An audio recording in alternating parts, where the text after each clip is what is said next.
Hello everyone, good afternoon. मेरा नाम सौरभ जोशी है। आप अगर मुझे सुन पा रहे हैं तो मेरे को कमेंट सेक्शन में कमेंट करके बता दीजिए ताकि हम लोग सेशन को स्टार्ट कर सके।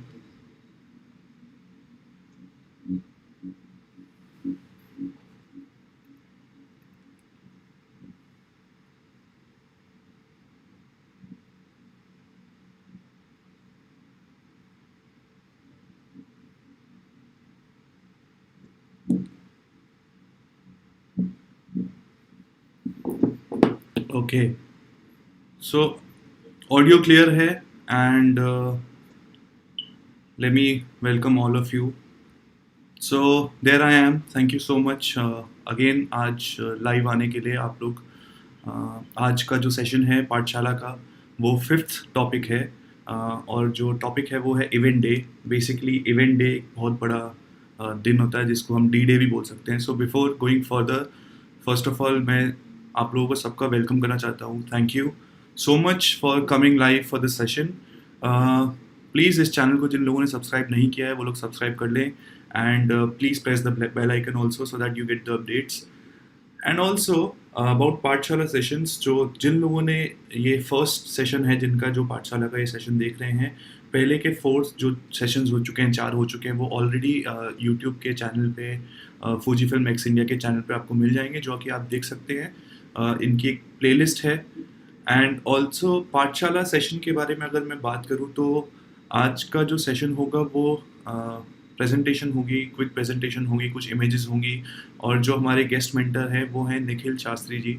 सो Nikhil ji Bangalore based wedding photographer है and he has won awards as well. So उनको इनवाइट करने से पहले मैं क्विकली सेशन के बारे में बता दूं कि जो भी टॉपिक पे डिस्कशन हो रहा होगा उसके बारे में जो भी आपके सवाल होंगे वो बीच बीच में आप पूछ सकते हैं, so that we keep on taking Q&A। ये सेशन के अंदर हम लोग वेट नहीं करेंगे कि जनरली हम लोग वेट करते हैं कि 1 घंटा या 1.5 घंटे बाद हम लोग Q&A ओपन करते हैं, बट क्योंकि ये सेशन बहुत सारे क्वेश्चंस बीच बीच में आ सकते हैं तो उसलिए जो भी आपके सवाल हो वो आप कमेंट सेक्शन में भेज सकते हैं। And now I think I should invite the guest mentor, but before that I want to play a audio video file। मैं उससे पहले एक वीडियो प्ले करना चाहता हूँ so that एक थोड़ा सा आइडिया हो जाए निखिल जी की इमेजेस के बारे में। So what I'll do now is मैं वो वीडियो प्ले करूँगा।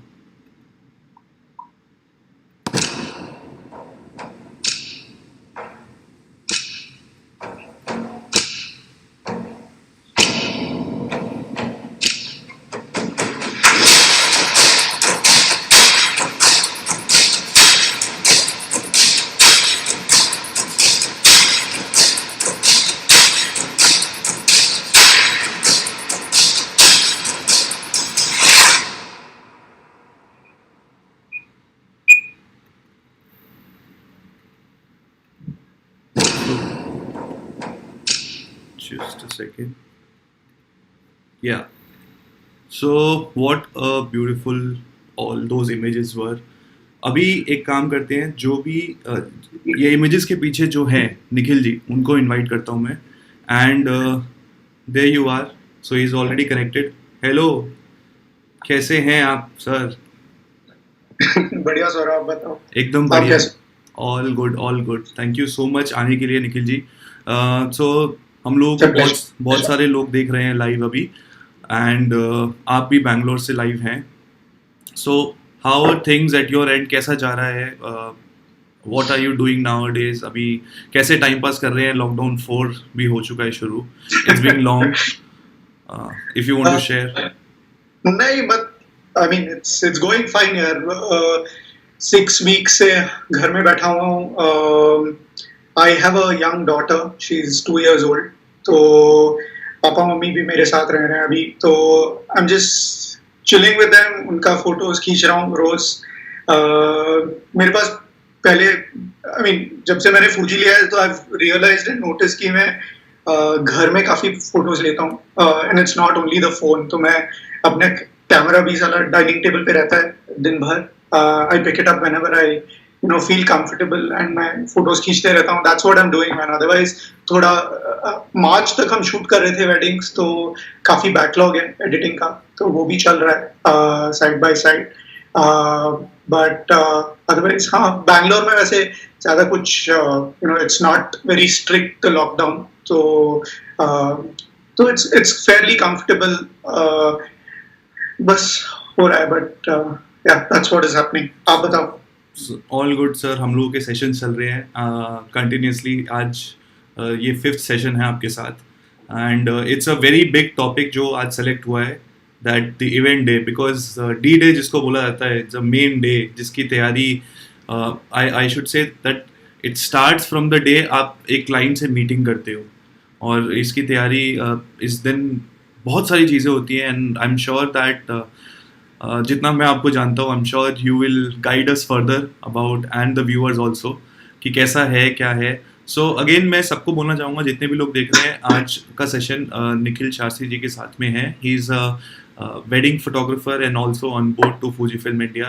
ही is a proud Fujifilm user.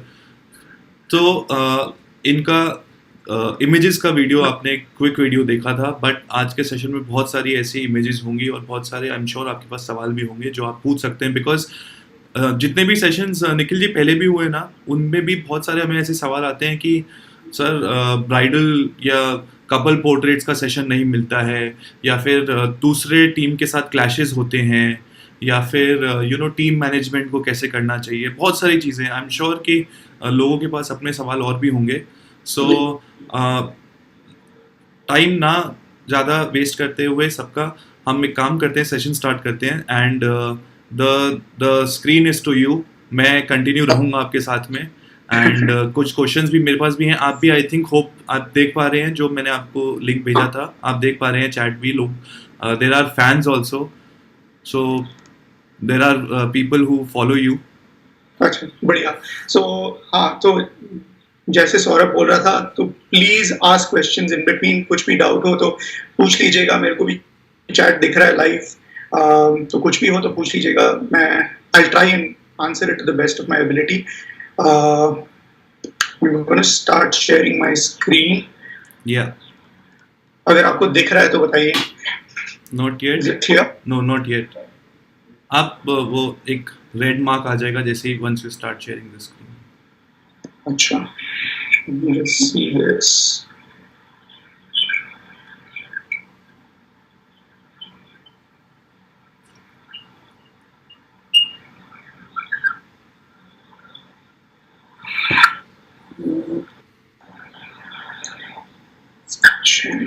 Yeah. Yes. So now we can. Yes. So, are we good to go? Yes. Okay. So, good afternoon, everyone. And thank you, Fujifilm, for giving me this opportunity to sort of talk and explain what I do and how I go about it.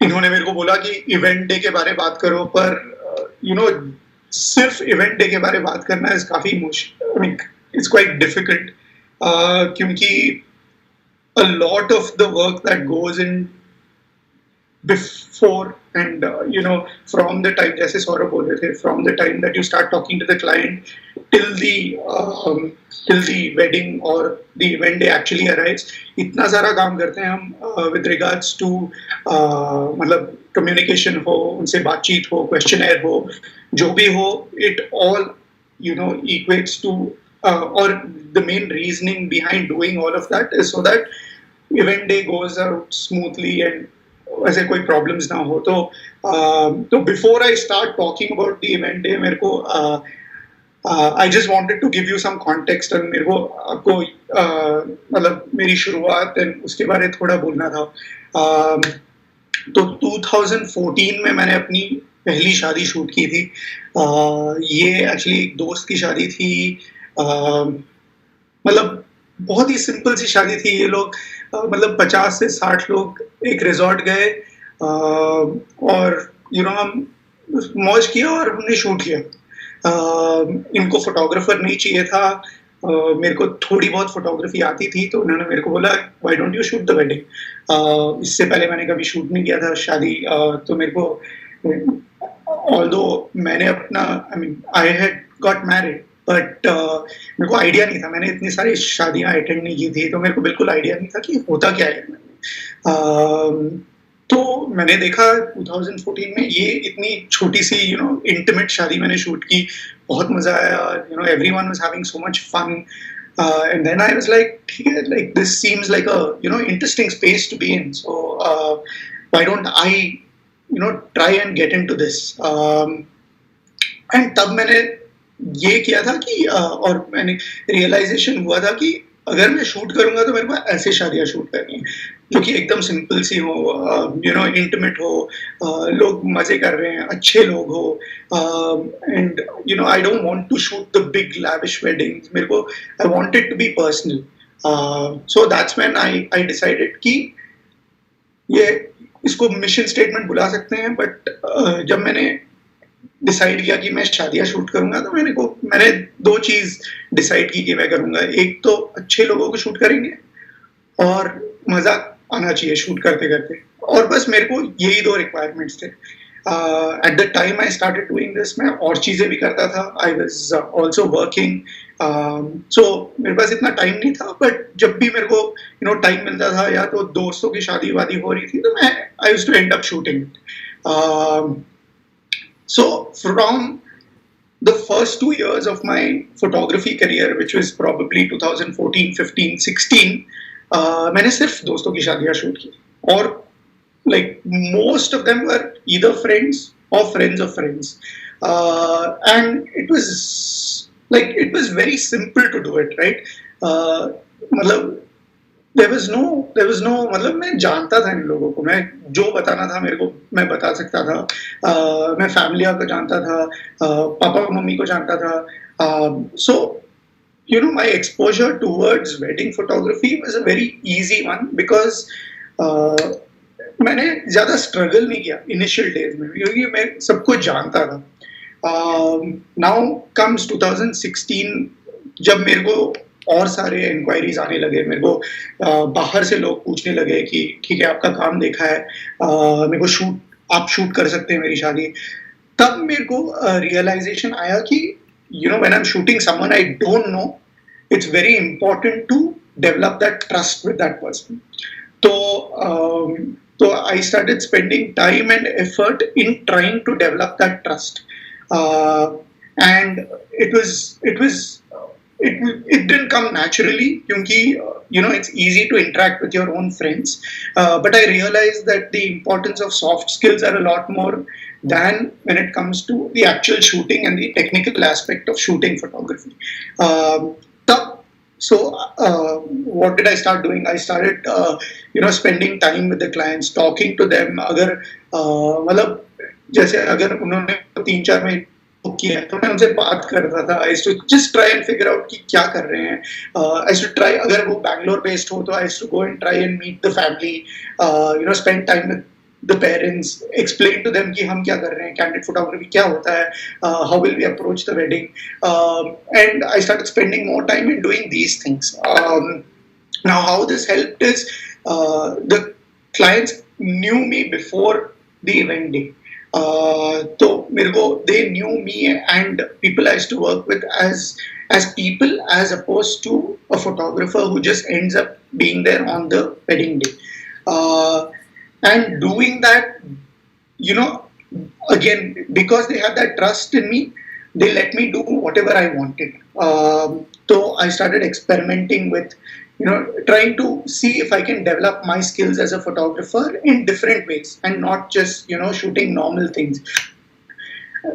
So I mean just between 2016, 17, 18, I was just trying new things. Like every shoot, try out a new thing. एक shoot में you get a projector के साथ shoot कर लिया, ऐसे silhouette shoot कर लिया, get really close to the couple because they trust you. So things like that, I just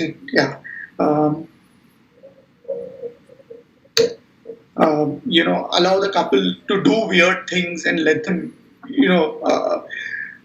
and they would just listen to me. They'd be okay trying it out and giving me my time to do whatever I wanted to do.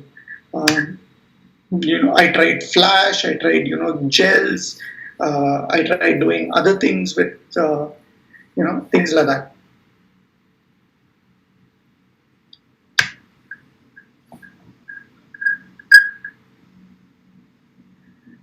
So this brings me to the point where even to this day, what I've realized and what I end up doing a lot is shoot events for free. When I say shoot events for free, मतलब free because we don't, हम उसको business aspect से देखते नहीं है, but अगर कोई भी छोटा इवेंट हो रहा हो, right, before the day of the wedding, जैसे अगर एक स्मॉल पूजा हो तो we go and shoot the event. अगर the whole bride or whatever the groom's friends and all of them are going shopping, then we tag along, we try and go and we get to meet them.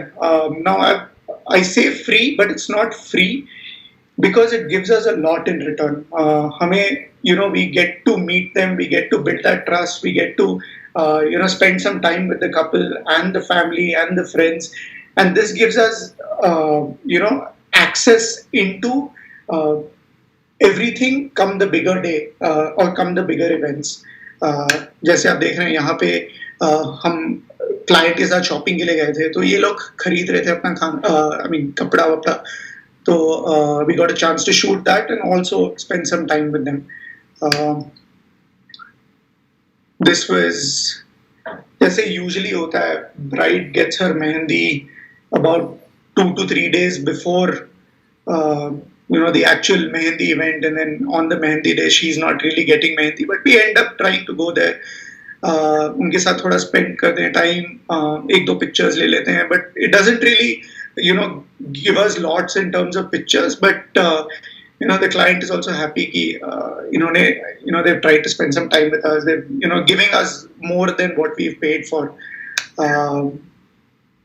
कुछ भी होना, like छोटा सा पूजा भी हो, function हो, we try and end up going there and trying and shooting that. So this is basically what I wanted to talk about before getting into the aspect of the actual event day itself. Which is also, I believe, very important, Nikhil ji, because for the timing, what happens is you understand the client also. एक minute, मेरे को ये mouse screen दिख नहीं रहा है, तो मैं एग्जिट नहीं कर पा रहा हूँ. I'll just stop the share and you can talk to me. Yeah, so I was saying that many times what happens, you get to you get comfortable with the client, so that is also important.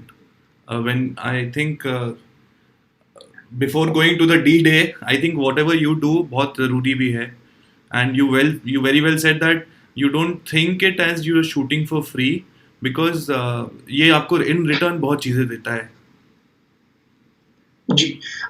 Exactly what I wanted to. Yeah. So a lot of this process that we, which is before the event day, goes into defining how our event day goes about, right?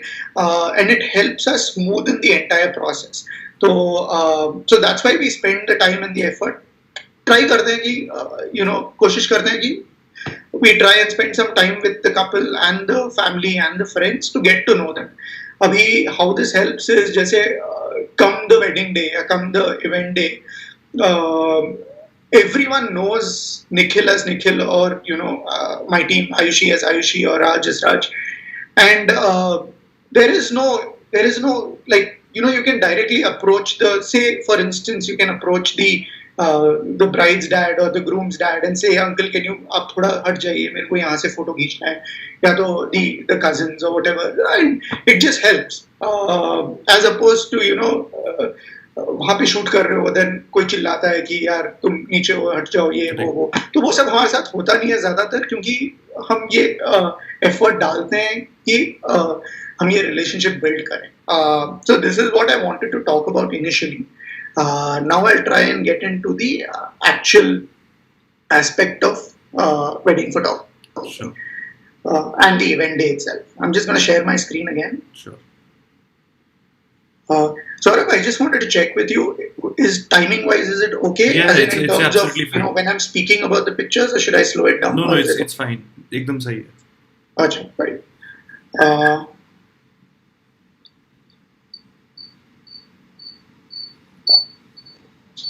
so the other thing I figured out when I started shooting a lot of these weddings is कि जो हमारे clients हैं ना, हम इस वो photography को photographers की तरह देखते नहीं.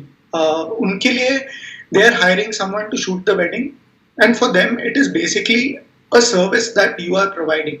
Uh, at the end of the day, there are बहुत सारे good photographers हैं इस industry में, but what makes you different from everyone else is, I mean, to an extent, the work.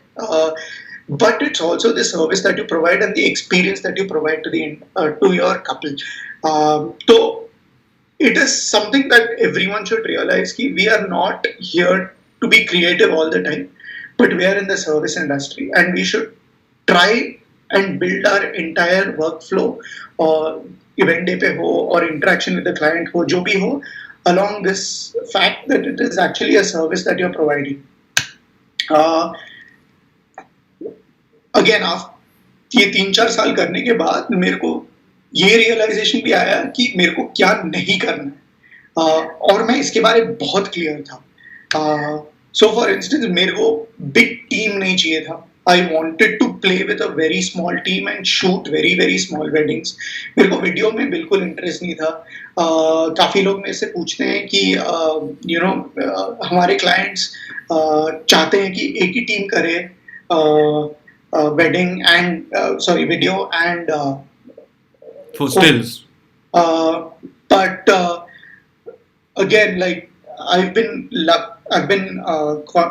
explaining to my clients कि they are completely two different art forms, or I am not very good at video, so please if you want a team that does both, then you can go ahead and get another team.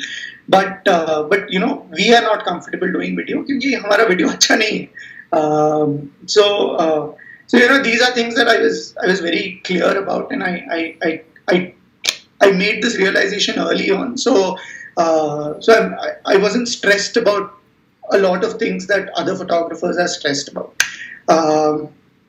Before getting into anything else, I think this is the most asked question. So I just wanted to lay out gear that we use on a regular basis.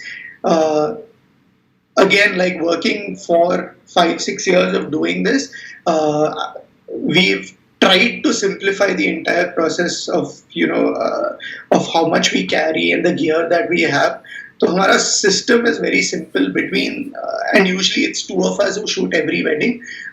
This girl who works with me and me, and we basically have 3 camera bodies with us at all times. We have 5 lenses, which is the 14mm, the 16mm, 23, 35, and the 56mm. We have 3 flashes, 2 other pro photos, which I used to use earlier with a Nikon, but I use them with my Fuji. And I have 1 Godox, which I recently bought. And we have 2 continuous lights with our 2 LED lights that we use. This is all the gear that we have for any single wedding that we shoot. There is no more that we take or have bought or have invested in or are interested in taking. This is more than enough. This is to shoot every single event, every single part of any given day during a wedding. Saurabh, if you'd like to ask me if something with regards to gear, you can do that. But just wanted to ask you if there are lots many accessories. What do you say about the accessory part? Should people invest into accessories as well? What accessories are you talking about? Like let's say there are flash accessories, like you buy gels or you buy mag mods or you buy the let's say the soft boxes that you shoot with at the location, because I'm sure like there is a question that says if you can share your views or the locations, how you shoot, and then lighting setup and all these things.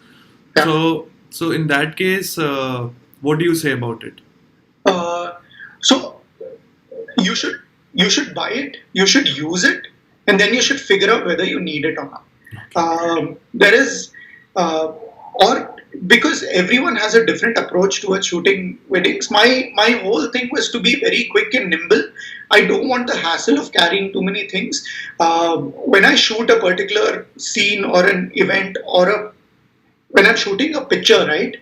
For me, I don't want other things to disturb my train of thought. तो मतलब if I should explain this in a better way, ऐसे अगर मैं suppose एक bridal portrait ले रहा हूँ, मेरे पास usually दो cameras रहते हैं. One is a wide which will be a 24 usually, and the other is a a 50 which is a 35 APS-C lens. And what I'm trying to do at that time is shoot the portrait. Now मेरे को ये नहीं सोचना है कि यार bag में एक और 56 मैं वो लेकर आऊं और ये शूट करूं. I am not interested in that. So I want to simplify that entire process. तो मेरे पास इतने सारे लेंसेज नहीं है. The same with even using accessories and lights. What I've realized is, even though I had accessories like gels and like colors, there's nothing wrong with them and they can be used very artistically, but my head didn't work in that way, and it took me too much time to get one image or two images as opposed to me spending that time doing something else. So it's not that I've not tried using accessories or anything.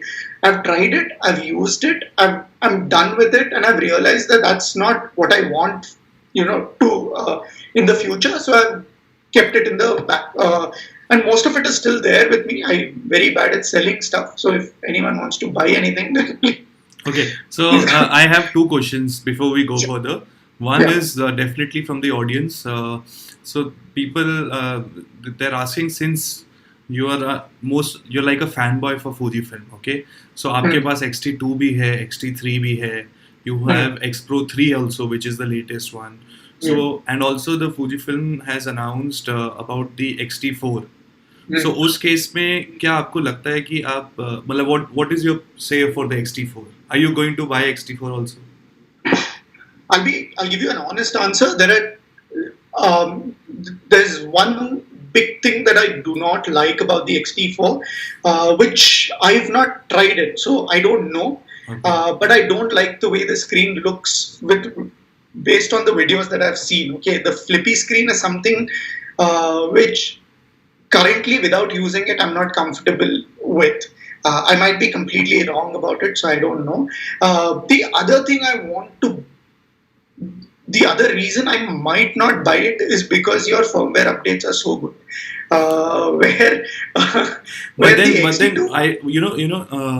आप ना, मैंने देखा आपके जो lenses देखे हैं, prime lenses, आप बहुत सारे प्राइम लेंसेज पे, सारे ही लेंसेज आपके प्राइम लेंसेज हैं, आप शूट करते हो. और इंडियन वेडिंग्स जो होती हैं, लो लाइट में परफॉर्मेंस, मतलब काफ़ी हम लोगों को रहता है कि लो लाइट परफॉर्मेंस अच्छी रहनी चाहिए. बट अगर मैं X-T4 की बात करूँ तो X-T4 में जो मैकेनिकल, मतलब जो कि फर्मवेयर से अपडेट नहीं हो सकता, लाइक IBIS इमेज स्टेबलाइजेशन, तो उस केस में वो तो that is not firmware. No, it obviously has its advantages. आप मेरे को ये ट्राई करने के लिए जब दोगे तो मैं make a decision. But what I mean is, like, the X-T2 is so old now, right? Like 3 years old. कितने साल का है? 3 साल? Almost, yes. 4 साल. 3 years. And frankly, shooting with it is as good as shooting with a X-T3. Like, मेरे को difference समझ नहीं आता. तो So for those reasons, and this can be considered an advantage also for you guys, but it's really good, right? The firmware updates are really good. So I mean, I don't know. I don't think I need it now. But if, like you were saying, right, like a lot of low light situations and IBIS. But the other thing is, like, I'm not a very I don't pixel peep. I don't care about ISOs. I don't care about grains. So I'm comfortable shooting at 12,800 ISO and delivering it to the client. आजकल लोग photo books print भी नहीं करते हैं, तो screen पे Instagram mobile पे देखने वाले हैं, तो it's fine. It's never made a difference to my life. Okay so या एक और क्वेश्चन है, वो ये, first of all Divyam is also watching us, so we should say hi to Divyam as well. So हाँ, सो लास्ट सेशन दिव्यम जी का ही था, and today he is here watching us. Okay, so another last question before we go forward. So आपने mention किया कि आप DSLR पहले use करते थे, and ji at the same point of time आपने ये भी मेंशन किया कि आप ज़्यादा इक्विपमेंट कैरी नहीं करना चाहते, आप क्विक होना चाहते हो अपने इवेंट डे पे, हाँ क्योंकि कभी भी कुछ भी कहीं भी शूट हो रहा है, so it has to be light weight और क्विक होना चाहिए. So, what are your viewpoints from shifting from DSLR to mirrorless camera for events and wedding photography? Huh. So before we get into the whole mirrorless and the mirrored whatever camera bit, my biggest reason for shifting to the Fuji, or why I was attracted to the Fuji system, was because of the size and the weight and the lens size as well. Now that makes a huge difference, I feel, compared to other mirrorless bodies where the lenses are still quite big. So I felt really comfortable. Also, when I started shooting with it, I realized that it's easier for me to go closer to people. They don't get scared.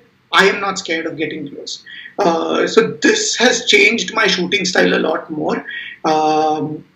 And yeah, the primary reason was and still is because of size and weight. If I had to be honest, I feel all cameras nowadays have reached a level where, if you're a decent enough photographer, you can produce good images out of it. So it's not about the camera. The camera is just, an accessory, but there are advantages to each camera body in each system, and you need to figure out what works best for you. For me, the Fuji is amazing because it's small and nimble. That's my primary advantage of the camera, of the Fuji system. Yes, the lenses are beautiful, and yes, the camera looks amazing. So now every wedding I end up, there is always a question about which camera is this, how good it looks, and things like that, which I used to never get earlier. But being really small and tiny, it's just so much easier to shoot with. People are not scared of it. Like, it's made my life a lot easier. So yeah. Okay, so let's go forward, Nikhil ji. आपका Yes. Let's talk more and dig into के event day पे क्या है और images के बारे में अगर आपको शेयर करना है. Eight the same point of time हम लोग Q&A का भी साथ साथ में लेते रहेंगे, क्वेश्चंस भी. एंड बिफोर दैट, सागर ने पूछा है कि आप हिंदी में क्यों बात नहीं कर रहे हैं. सागर, थोड़ा मुश्किल है, बट मैं कोशिश कर रहा हूँ. दिव्यम, हाँ, दैट्स ट्रू, क्योंकि मैं बैंगलोर से हूँ तो मैं हिंदी यूजली बात नहीं करता हूँ, बट मैं कोशिश कर रहा हूँ. तो please excuse my wrong Hindi if it wants to that. नहीं, आपका हिंदी जितना भी आप बोलते हो अच्छी है. नहीं, जैसे एक दोस्त ने अभी मैसेज किया, बोला आप मेरे को बहुत बोल रहे हो. तो anyways, I'll start. Can you see the screen? One sec. Start. हाँ. हाँ. तो coming to the actual event day or the D-Day, there are a couple of things me and the team try and do before we start shooting. मतलब जो decor हो या bridal makeup हो या groom हो, तो first thing I try and do is setting the scene. This is, अब जहाँ पे भी, and this could be based on could be a location like a new city that you've gone to, या तो अगर आप अगर आप सेम वेन्यू भी शूट कर रहे हो, तो could be just the scene, could be the weather, could be the atmosphere, could be the ambience, जो भी हो, I try and shoot that because it's a good flow into the actual event day. तो यहाँ पे हम गोवा में shoot कर रहे थे, तो we just went on to the beach and shot a few things. ये कहीं और, ये जयपुर में था, and we were lucky कि it's a decent shot. Sometimes you don't get a setting like this, you don't get like a beautiful venue or anything like that, but it's okay. Just even if it's just leaves, even if it's just the mangrove tiles, it just sets the scene कि यहाँ पे हैं हम, we are shooting here, this is the and this helps. Then we come to shooting the decor. I used to not spend too much time shooting the decor earlier, क्योंकि मेरे को generally interest नहीं है decor में. I never looked at it as a important part of the wedding. But of late, I've realized that a lot of effort goes into choosing the decor and figuring out क्या करना है क्या नहीं, and planner or bride and groom के बीच में. So I've started. Me and the team have started investing a little more time in shooting a lot of the decor. Decor shoot करते करते it's a very simple process. We try and capture the scene, as wide as it can be. So the image on the left here is shot with the 14 which is effectively like what, 20 and the right is just, and every decor that we shoot is the same thing. So we try and capture the a wide shot of the entire decor, and then we go into the details. The same thing here, capture a wide shot, and then try and hone in on the details. A lot of times what happens is the decor is not ready. मतलब correct, मैं वही पूछने वाला था सवाल आपसे कि निखिल जी इस पे अगर सबसे पहला ही चीज़ यही पूछते हैं लोग कि sometimes many a times decor ready नहीं होता, गेस्ट होते हैं, कैसे उस चीज़ को, क्योंकि क्लाइंट ने भी खर्चा किया है. सो एज यू सेड कि it is important for the client as well, might not be important for you. हमारे लिए एज अ फोटोग्राफर किसी के लिए शायद इम्पोर्टेंट नहीं होगा, बट क्लाइंट के लिए इम्पोर्टेंट है. So what are the things जो कि यहाँ पर इवेंट डे पे डेकोर शूट करते टाइम पे छोटी छोटी चीज़ें देखनी चाहिए? व्हाट एक्सपीरियंस आप शेयर करना चाहते हैं? तो first thing is communicate with the decorator और the planner, and like everything boils down to communication. So isliye we make sure that we are in proper conversation with the planner ho ya decorator ho jo bhi ho, to make sure that things are ready on time, which 80% of the time doesn't happen, and which is like it's a given because for them also it's really really hard. But whenever it is, we try and capture it to the best of our ability. We try and get there ahead of time. जो भी हो, everybody doesn't have to get there, but even if one person from the team can get there ahead of time, it helps a lot. We try and get there even when the decor is going on to capture elements of that. A lot of the time we are capturing those things, and it's a good story to tell as well. Sometimes, I mean, again, being there ahead of time to capture the decor which is done, but also elements that are still getting done, which can help tell the story of what is happening. And these are things which are important, because the bride and the groom never see these things. उनको बिल्कुल idea नहीं है कि क्या चल रहा है बाहर. तो it is paramount that we as photographers try and tell them कि ये भी चल रहा था, ये भी चल रहा था, ये भी चल रहा था. But that's about it. Yeah. Shooting decor, I find like it's fairly simple to do if you are there, if you are in conversation with the other teams planning the wedding, and if you're there in time. If these two things are taken care of, then everything else can be, you will end up with good images for shooting, for decor. Does that answer your question, sir? Yes, absolutely. The next thing is that we usually do is getting ready. Sorry. So with getting ready images, we as a team only shoot getting ready images on the day of the wedding. There is no point of shooting it at every single event that is happening. Maximum, we might take a portrait or two of the bride and the groom, after each sort of change or whatever, each event. But most of the time, the getting ready part, which is the makeup and all of that, is only done during the wedding day and for the wedding. That I believe is what they'll invest a lot of time and effort in. So we try and capture that. Nikhil ji, before you go forward मैं एक बार सबको बोलना चाहूँगा कि जितने भी लोगों के पास सवाल होंगे गेटिंग रेडी से रिलेटेड, वो अब पोस्ट करने लग जाएं, एंड तब तक हम लोग सेशन कंटिन्यू करते हैं. Yes.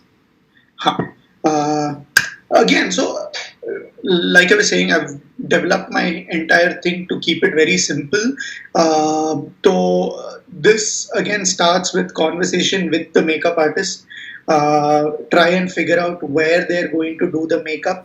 Most of the time, we try and use natural light, and if almost every single room or hotel you're shooting in has a window. Uh, so speak to the makeup artist and try and shift the bride or the bride basically to where the window is and to where the light is. If you need to move furniture, move it. It's not, we're not shooting for a paper, or it's not a journalism task or anything. So you can move things around. So move them and make it as simple and comfortable as it can be for you to shoot the rest of the thing. I don't take too many getting ready shots. It's basically concentrating on small things. The idea of being there for getting ready is again to invest time with the bride or the groom and build these relationships with the client. So shoot natural light. Most of the time nowadays, makeup artists also have like great lighting. They'll come with a ring light, or they'll come with कुछ ना कुछ तो होता है उनके साथ, तो या तो एलईडी लाइट रहता है उनके पास. तो so use that and make it comfortable for the makeup artist and for you, and just capture whatever you can. Here I'm using a video light. I am not very comfortable using the flash. मेरे को actually flash से डर है. I am quite scared of using off-camera flash because I don't carry a soft box. I don't get that sort of soft lighting. I have to train myself a lot more now to be comfortable using the flash. But currently, I'm very happy with using a video light. And a lot of the time, this is just me holding it on the side and shooting with one hand, and that's all it is. So that with the groom, again, it's the same thing. Use windows, use the light, natural light, whatever is there, and move around quite a bit to see what you can create with with what is available in the room. So on the image on the right, there's a mirror, and with mirrors, if you go really close to a mirror, then you might just get something really, really interesting. Because if you've seen edges of mirrors, they'll always be chipped, or they'll have some sort of a cut or something like that, and you can utilize that to get things like this. And the last thing I want to talk about is always communicate with, even if it's the groom or the bride, and you never know, you might just get like this guy was shaving his head. I'd never shot anyone shaving their head before, so it's just give equal importance to both the bride and the groom, and talk to them, communicate, and figure out what's happening, and then you will end up with something that you can deliver.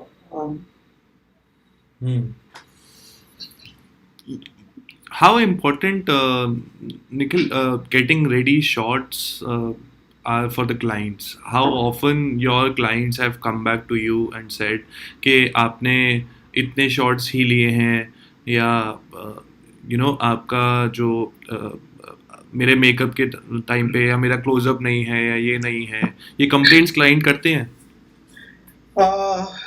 मेरे साथ तो नहीं हुआ है, because अगर आप मेरा काम भी देखोगे, am I visible? Sorry. Yeah, yes. Yeah. And again, like I was telling you, a lot of this boils down to how you communicate with the client. तो जब मैं ब्लॉग भी करता हूँ, या इंस्टाग्राम पे फोटोज डालता हूँ, या शोकेस करता हूँ, तो आपको यूजुअली कोई गेटिंग रेडी शॉट्स दिखेंगे नहीं. And even when I share like a full wedding gallery with the client, there aren't too many getting ready shots. तो मैं उनसे बात करके बोलता हूँ कि I will come for the getting ready, I want 2-3 photos of you during the getting ready. It all looks the same, जो भी हो. And this is the truth. For me it's not about the getting ready shot. For me it's more spending time with them, joking around, building that relationship. And when you do that, I don't think they care about. It's more, for me, it's more to tell the story of what happened during the day. And for me, I think 2, 3, 4 photos are more than enough, sufficient to do that. And if you, so this is the thing, right? This is me, because मेरे को पसंद नहीं है getting ready shoot करना. मेरे को, like, I don't see what else I can do while अगर lipstick डाल रहे हैं या eyelash, that's my main thing, right?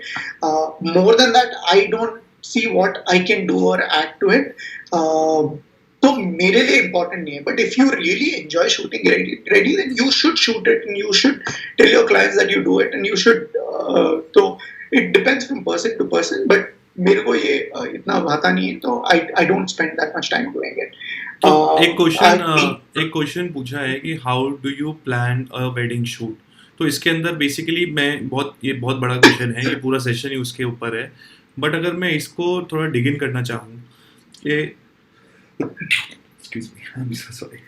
हाँ, इसको मैं अगर थोड़ा डिग इन करना चाहूँ, तो अगर getting ready shoot let's say is important for the client, ठीक है, आप, लेकिन अगर जनरली जो देखा जाता है कि जब ब्राइड तैयार होती है पूरी, या ये लेट्स से जब ग्रूम तैयार होता है पूरा, इट्स जनरली ब्राइड ओनली, तो बहुत डिले हो जाता है.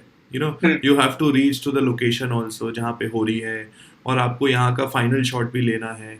सो वो टीम मैनेजमेंट किस तरीके से प्लानिंग हो पाती है या करनी चाहिए?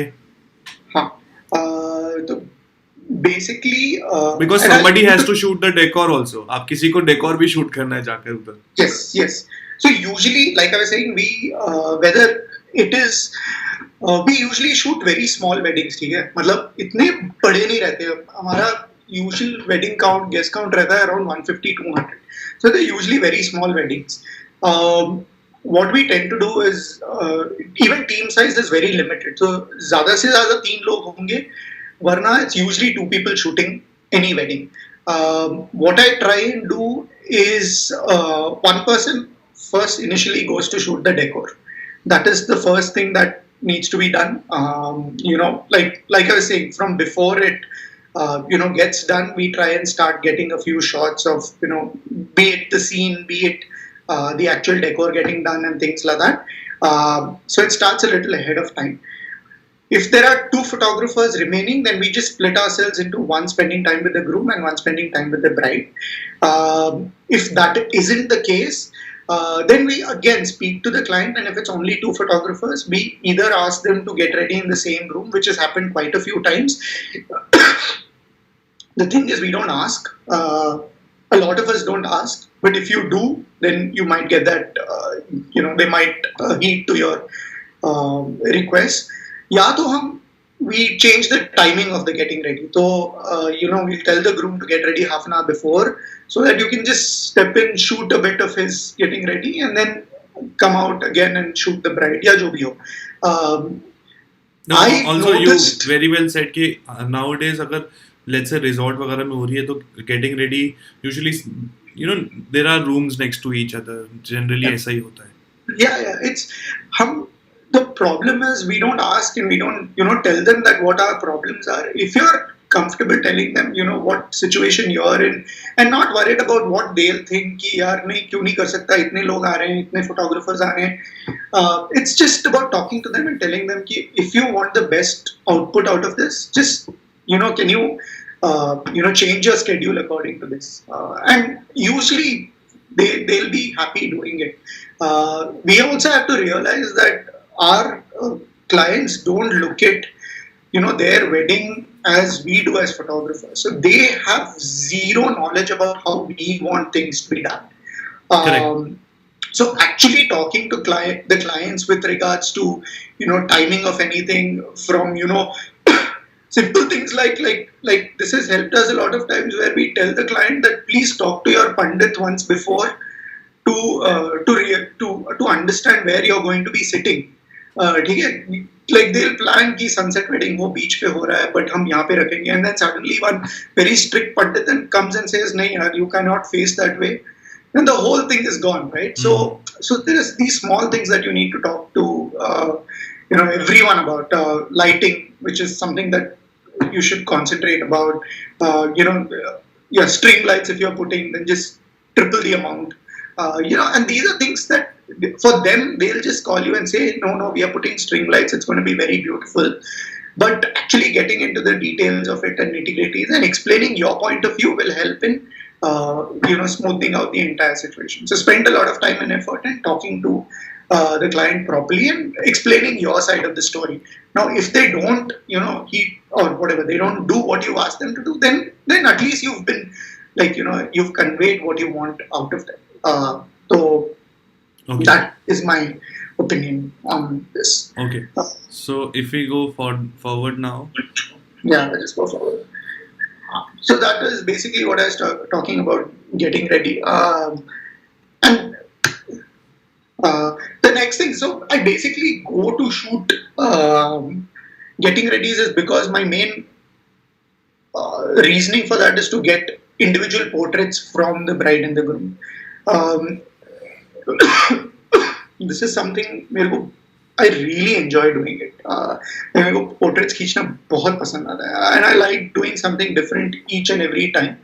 Um, the reason I like it is because मेरे को लगता है this is the only part of the wedding day where you can be a little more creative than otherwise. So that's how because I try and keep the rest of it when there are emotions and moments, I try and keep it very simple. I don't want to, introduce light and introduce other things while something emotional or while moments are happening or while the actual event is happening. For me, portraits are the time where, I can do something different, maybe in my eyes.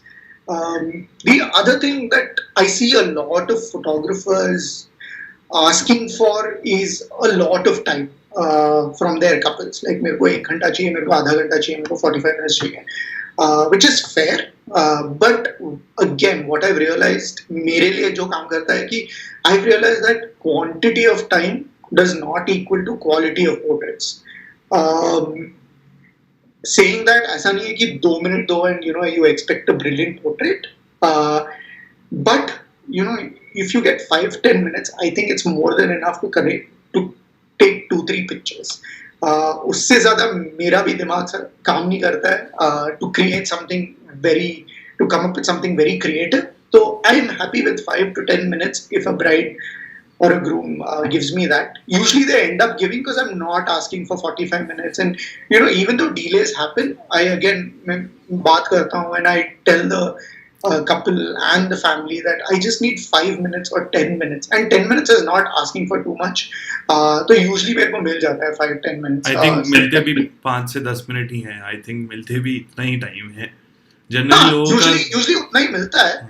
But if you keep thinking कि मेरे को आधा घंटा चाहिए, यार मेरे को 10 minute ही मिले हैं, and then you are simply you are frustrated about nothing that is in your control.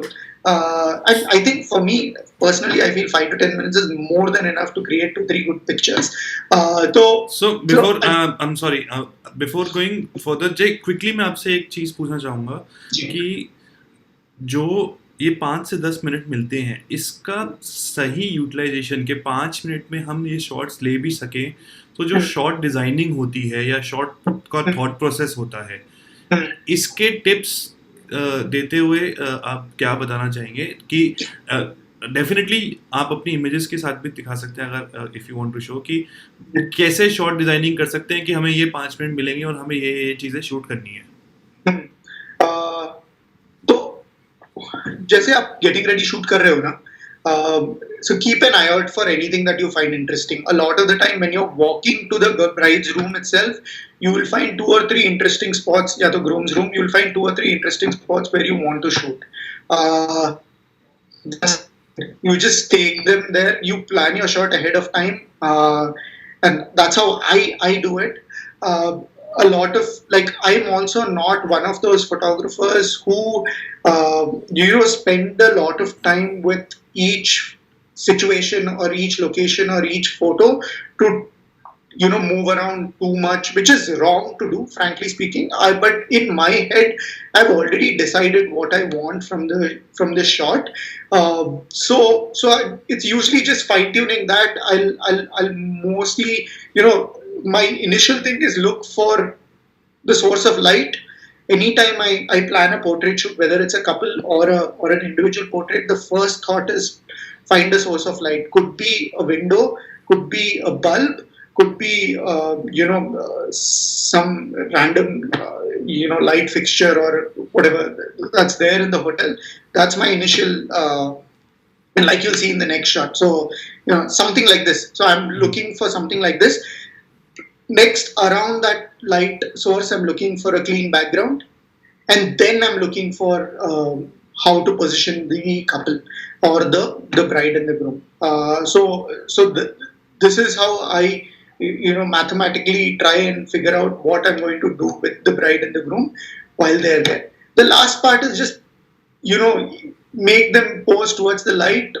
Somehow I also don't like too many of my in my pictures. You won't see too many times. You won't see the bride or the groom looking at the camera directly. Uh, the reason for that is I feel usually you read a person's emotions by looking into their eyes, Mm. uh, and when you can't see what they're emoting, then it's left to you. It's a little it's for your imagination, right? And I feel that makes a lot more that I don't know. For me, it feels a lot more than them directly looking into your eyes, and then you know whether they're happy, they're sad, they're whatever, which is also great. But for me, I find it a lot. I want that sort of mystery to be in these pictures. Hmm. So I don't want them looking Definitely directly. more like a story. Correct. Like this, for instance, I saw this light at probably 8 in the morning. I shot this portrait at 11 when he was ready. Um, so it just like 8 or 9 when the light was just coming out, it was falling on the floor of this is basically a hotel lobby, and this light was because of sorry it was the line was on the roof because of where the light was, but when it became 11, it just automatically his height and this light matched, and it fell exactly on him, and it worked. Just normal window light, nothing fancy, simple. He had blue eyes, so I said, when am I going to get uh, a portrait of a groom or a bride with blue eyes? It's not very common in India. So I just something like that, very high depth of field to create that thing. But that's about it. So that's basically what I want out of getting ready is one or two interesting portraits, and that's what I'm trying to achieve. Um, so, I'll yeah.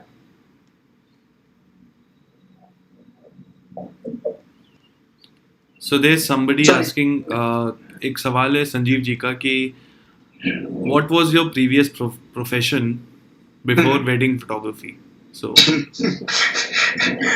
uh, Sanjeev ji मैं I mean like everyone else मैं engineer था, फिर मैंने काफ़ी चीज़ें की। मैं IT में था एक आई थिंक 6 मंथ्स के लिए, फिर मैंने वो क्विट किया। फिर मैं मार्केट रिसर्च में घुसा, फिर थोड़ा बहुत कंसल्टिंग किया, फिर प्रोडक्ट मैनेजमेंट में घुसा। तो ये सब कर रहा था मैं। I think till 2015 2016 I was working as a product manager for a startup, और 2015 में भी हाँ इन बैंगलोर। बीच में मैं यूके में भी था, तो वो सब किया मैंने। The reason I got into wedding photography was because तो 2012 में जब मेरी शादी हुई थी, I think I remember this incident you shared earlier. I'll share the story, but I got married in 2012, and my wife and I went through this process of searching for a wedding photographer at that point in time, and that is when I realized that wedding photography is not what I thought it used to be. And काफी interesting चीजें कर रहे थे wedding photography में, तो so that's when we found a photographer. We hired Joseph Radik for our wedding. He shot the wedding, and it looked like a lot of fun what they were doing. I saw the images. It was so everything looked very interesting, and which is why I thought of getting into wedding photography. I also realized most of my realizations come from figuring out what I don't want to do. I've realized in life. तो जैसे मेरे को wild life में बिल्कुल interest नहीं था क्योंकि I didn't have the patience to sit for a long time shooting wildlife. Because still life में मेरे को fashion में interest नहीं है because I don't know, from the outside it felt कि it's a little too fake and you know it's not very real. Street में मेरे को interest है पर मैं डरता हूँ. So I've not ended up shooting street and मेरे को पैसा भी बनाना था. So I have to you know earn for myself and fend for myself. So weddings made a lot more sense. It has people, it has reality, and it has decent money also. So that's the reason I got into wedding photography. Abhilash has also asked me, so how do you use artificial light in better portrait wedding shots?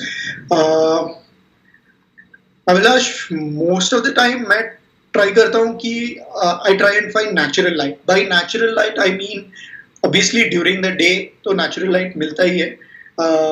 And so you try and when you're looking for natural light, you're looking for where the source of the light is and how it's fading towards some part of could be so you're trying to look for light and darkness, if I may, and in between that is where you position your subject to or at least where I position my subject to get the right shot.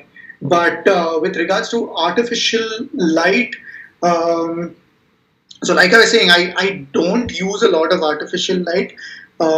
Most of the time, even if it is in the night, I'm looking for a street lamp or some source of light that I can use. It's just that my head works a lot better when I can see, when I don't need to worry about light as well. Basically, more of a continuous light source that you. Yeah, continuous light source. I'm still looking for ambience. Okay, like I'm looking for something which is a part of the place where they're getting married, as opposed to using a flash and using an external light to create that light. Mostly because if you end up using lights which are existent, then one is you get portraits or whatever which is unique to that place, as opposed to like you can use a flash and create the same portrait in 100 places, right? I don't want to do that. Like that's not my objective. I mean, like people use it really well, but that's not how my head works. But if I had to use an artificial light, then most of the time I'm just using a continuous light. The thing with LEDs is they're really small and it looks very harsh. So one tip I can give you is shoot at a very low shutter speed and then move the light to paint. Like use the light as a painting tool and just brush it from top to bottom, and then it looks like a softbox being used. A large light source. But I use that. Apart from that. Flash I don't use, man. I generally don't use flash for portraits. The only time I use off-camera flash is, and I'll come to that later in the slide, sure. is during a dance sequence or during the Sangeet or when, a DJ party or something like that. But I'll come to that. Sure, let's go forward. Yeah, so...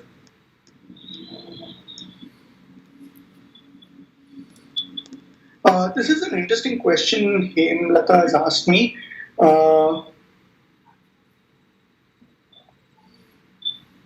Which is, are there failures in your life which you learned from? If yes, please share.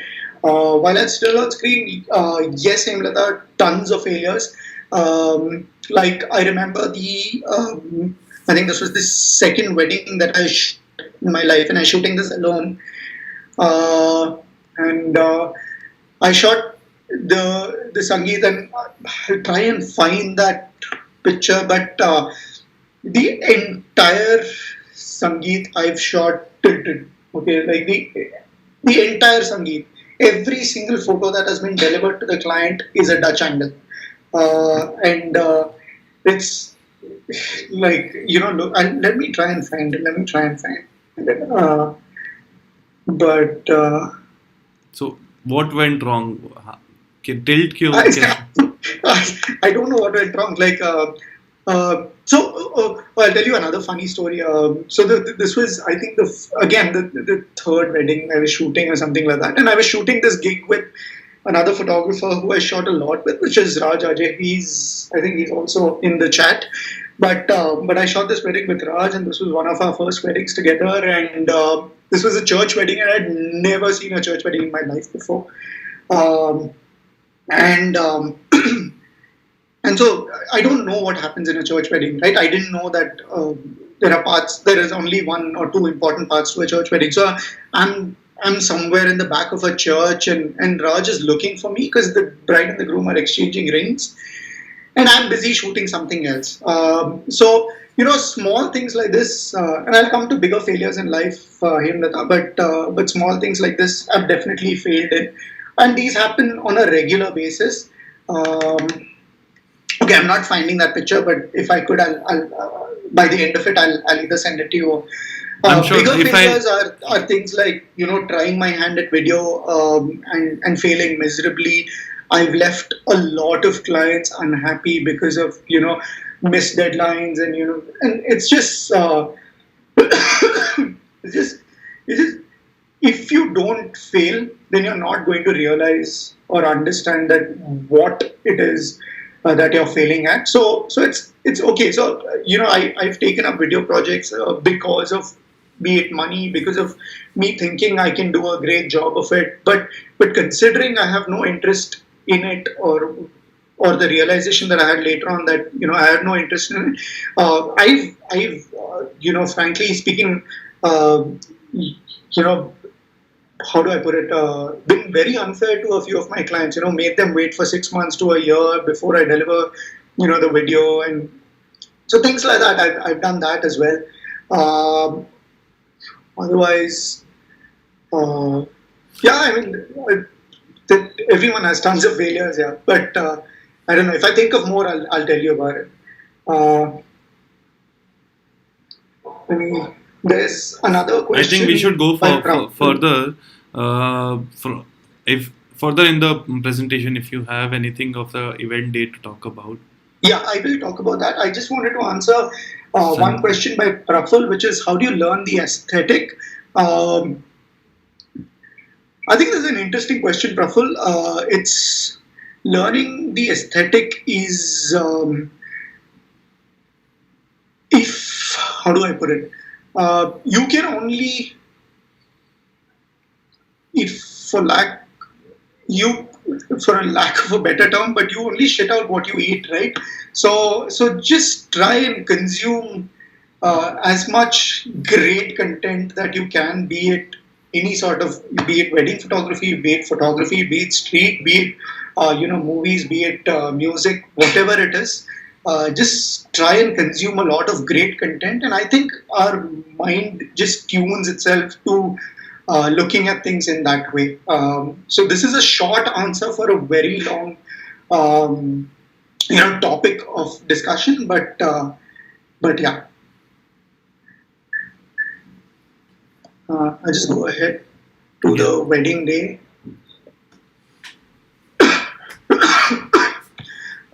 So the event itself, and here I don't mean the wedding day itself. I mean every single event that happens, be it the haldi, be it the sangeet, whatever event that is happening. Our approach, sort of, to each event remains the same. Um, like I was telling you, when it comes to team size, Mervo, I like to keep a very small team size. I we've not we've I mean, most of the time we are two people shooting a wedding. Otherwise, it's three at the max.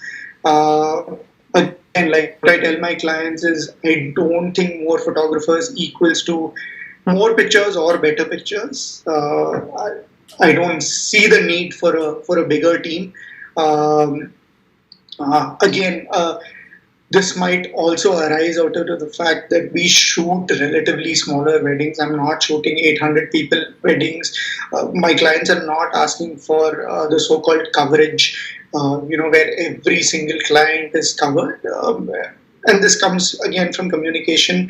We try and tell them that it's we are here to concentrate on friends and close friends and family. It's not that we won't cover everyone else, but a lot of concentration will be on on close friends and family. And I'm guessing these are the people who are important to you. So, and again, when you tell them that and explain it in the nice way, I think clients understand that and they're okay with it. So that's never been a problem for us. So a lot of the time we try and keep the team size really small, and we approach every wedding the same way. Planning. Your screen, I'm sorry, Yeah. your screen is not shared. So, Oh, is it not? Okay. no, not yet. Sorry.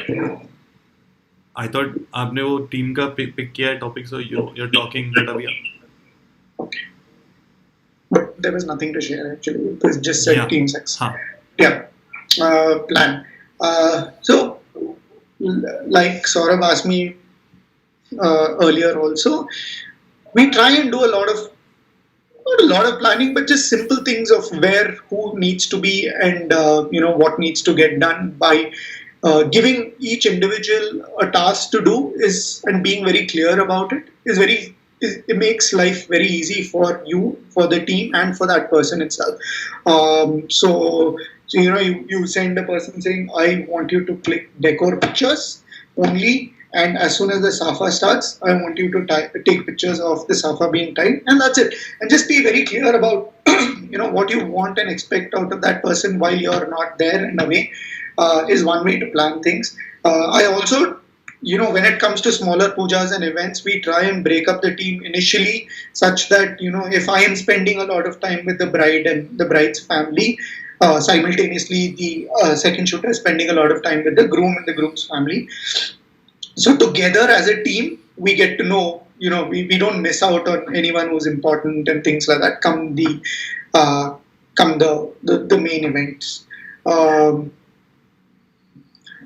And then what else? And then plan for things like the entry and there's no point getting the same shot. Like no point standing in the same, getting in each other's way and things like that. So we usually, whether it is our team or another external video team that we are working with, and most of the time, I mean, we've not had issues with a lot of video teams because as long as you explain to them what you need, and obviously they're also there to give an output to the client. Both of you need to work together to deliver a good product, right? So talk to them, explain to them. I have a lot of issues with these with gimbals and them carrying them all the time, but just explain to them and try and figure it out. Most of the time they'll understand.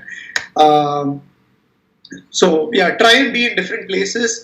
That's about it. To get a different shot, go close, go far, go on top, go wherever it is, to just add a different element to the entire story, right? And what I also discussed with with my second shooter is that one of us is going to try and get the safe shot, but the other one has, there is absolutely no pressure on you to get a photo, right? This is the time, whether it's me or anyone else, to just try and be creative, try and give a different look to the scene that's happening. So we try and do that a lot of times. Most of the times, Hemlata, it fails. Sometimes it works, and we get a decent enough shot. Working with another team, like I was saying, I don't do video, so 60% of the time I am working with another team. Because when I say 60%, 70% of the time, because a lot of my weddings don't have video at all. They are only photo assignments, and nobody is there shooting video, so it becomes a lot easier. But sometimes there is video, and we end up working with another team.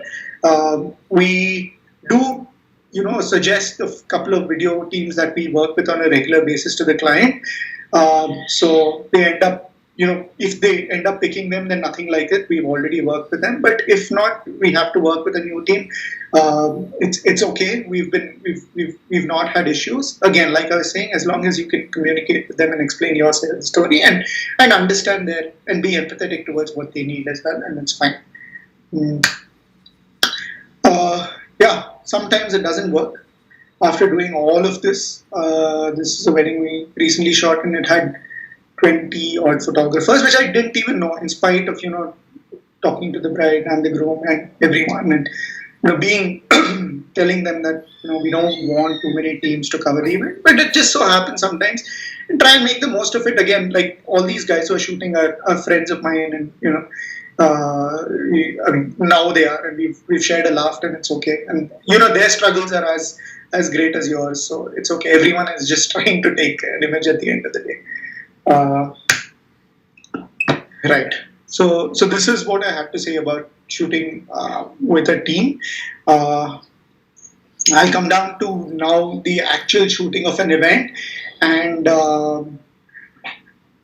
here I just wanted to break this down into three things that we usually try and follow, and I try and tell a lot of my team. I mean, I tell my team as well when they either join me or they're shooting with me.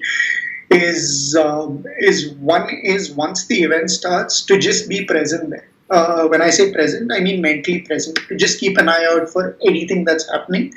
Once you are there to start, most of the times I've realized that weddings follow a pattern, and humans follow a pattern. And there is this thing, once you start shooting a few weddings, you realize and you understand that what is going to happen next. A lot of the battle in getting good pictures is about anticipating what is going to happen and being there ahead of time and ready to shoot what is going to happen. Now, if that is, I feel, the major difference between getting the shot versus not getting the shot. So if you can anticipate what is going to happen and make the effort of being there and getting ready with your camera and looking for the frame and being ready for the shot, that is 90% of your battle won, I feel. The rest of it is just pressing the shutter, and our cameras shoot at a very high this thing. So just shoot the hell out of it. I always feel that a moment in a wedding or an event is should be shot like a sinusoidal wave. So you slowly approach any moment that's going to happen. Get ready. You start. When I say get ready, I mean you've seen every single corner of your frame, and you make sure that you're ready to shoot what you feel is going to happen. Do not let anything else that's happening beside you disturb your single aim of capturing that moment which is going to occur in front of you. And then once it starts, you just shoot it till those 2 people, 3 people, 5 people, 10 people disperse from there. I don't think our job is done till the moment is actually over. So this is what I regularly follow on for every single part of an event that I'm shooting. Okay, that's basically it. Be there, be ready, choose your choose the moment or person or subject you're going to shoot, and then don't get scared about being very close. Just make sure that everything in your camera and in your frame is perfect, and then shoot the hell out of it. And then the rest is left to sort of culling it, but you will end up with a good shot. There is no there is no excuse for not sort of shooting that. So that's my approach towards shooting sort of almost every emotion or every event that's happening. And every image that we end up taking, which we deliver to the client, there will at least be, for a minimum, there'll be 20 images before and 20 images after, just for you to get the right image, right? So that's basically it. Yeah. This is my approach to shooting any event, and this is what I expect from a lot of people who shoot with me as well, which is just be there and shoot the hell out of it. If you guys, let me just see if there are any questions to sort of attend to in the meantime. Yes, there are a couple of questions. So, I think एक question बहुत अच्छा है जो कि माही vision से आया हुआ है. क्वेश्चन है कि वो कह रहे हैं कि एक चीज़ उन्होंने नोटिस करी है कि जिनके कॉन्टैक्ट ज़्यादा होते हैं उनको काम ज़्यादा अच्छा और बड़ा मिलता है. हाँ. आप ये चीज़ पे कितना मानते हो या कितनी आपका कहना है, क्या कहना है इस पे? मैंने ये देखिए कि ओके, ये सही बात है. There is nothing wrong with, I think every business works like this. And at the end of the day, we are running a business. Unfortunately, that is the truth. Um, your contacts and your network will end up getting you an initial sort of at least a step into the door. Now, after you get into that, then it is all up to you to provide and do a good job of it. If you don't do a good job, then whether it is a friend or a contact or a network, then they are not going to be satisfied with it and they are going to talk about it. A lot of हमारे जो clients आते हैं is mostly due to word of mouth, because we try and spend that time and effort to make sure कि उनको हम खुश रखें. अगर वो हम नहीं करते हैं तो they will speak about it. I have bad reviews. People have spoken about it. Like I was telling you earlier with videos where I failed. तो ये चीज होते हैं. But what you're saying is right. It is important in that network. It is important to keep all stakeholders happy. Whether it is your planners, whether it is people you're working with, try and work for them, work with them to achieve an end goal, which is something which is for the client. I don't know if that answers your question, but yeah. There's another question जो कि मैं लेना चाहूँगा संजीव जी के यहाँ से. संजीव बहल जी पूछ रहे हैं, इनके बहुत सारे सवाल हैं. तो आई थिंक स्टार्टिंग में ऐसा पूछते हैं कि फूजी फिल्म से पहले which brand you were using, which camera you were using, and what made you shift to Fujifilm as a camera brand? So Sanjeev ji, I started shooting with a Nikon. I mean, that was my first. Actually, my first camera was a film camera, which was an Olympus. Then I bought a Nikon, and I'd been shooting with a Nikon till what is now 2018. And 2018 is when I shifted to Fuji. And the reason I shifted to Fuji is, one is Nikon didn't have a mirrorless system, and I think EVF makes a huge difference. Or at that point, definitely in 2018, EVF made a huge difference to the way I shot and saw things. So EVF की वजह से मैंने change किया था, and obviously the size and the weight. तो इन दो reason की वजह से मैंने shift किया. Okay, so another question Sanjeev ji का ये है जो मैं कंटिन्यू करता हूँ. थोड़ा सा इसमें मैं और ट्वीक करके पूछना चाहूँगा आपसे. Looking at the current scenario Nikhil, where the government ने बोला है, कुछ स्टेट गवर्नमेंट्स बोल रही है कि 20 peoples wedding, the central government I think is saying 50 people in a wedding is allowed.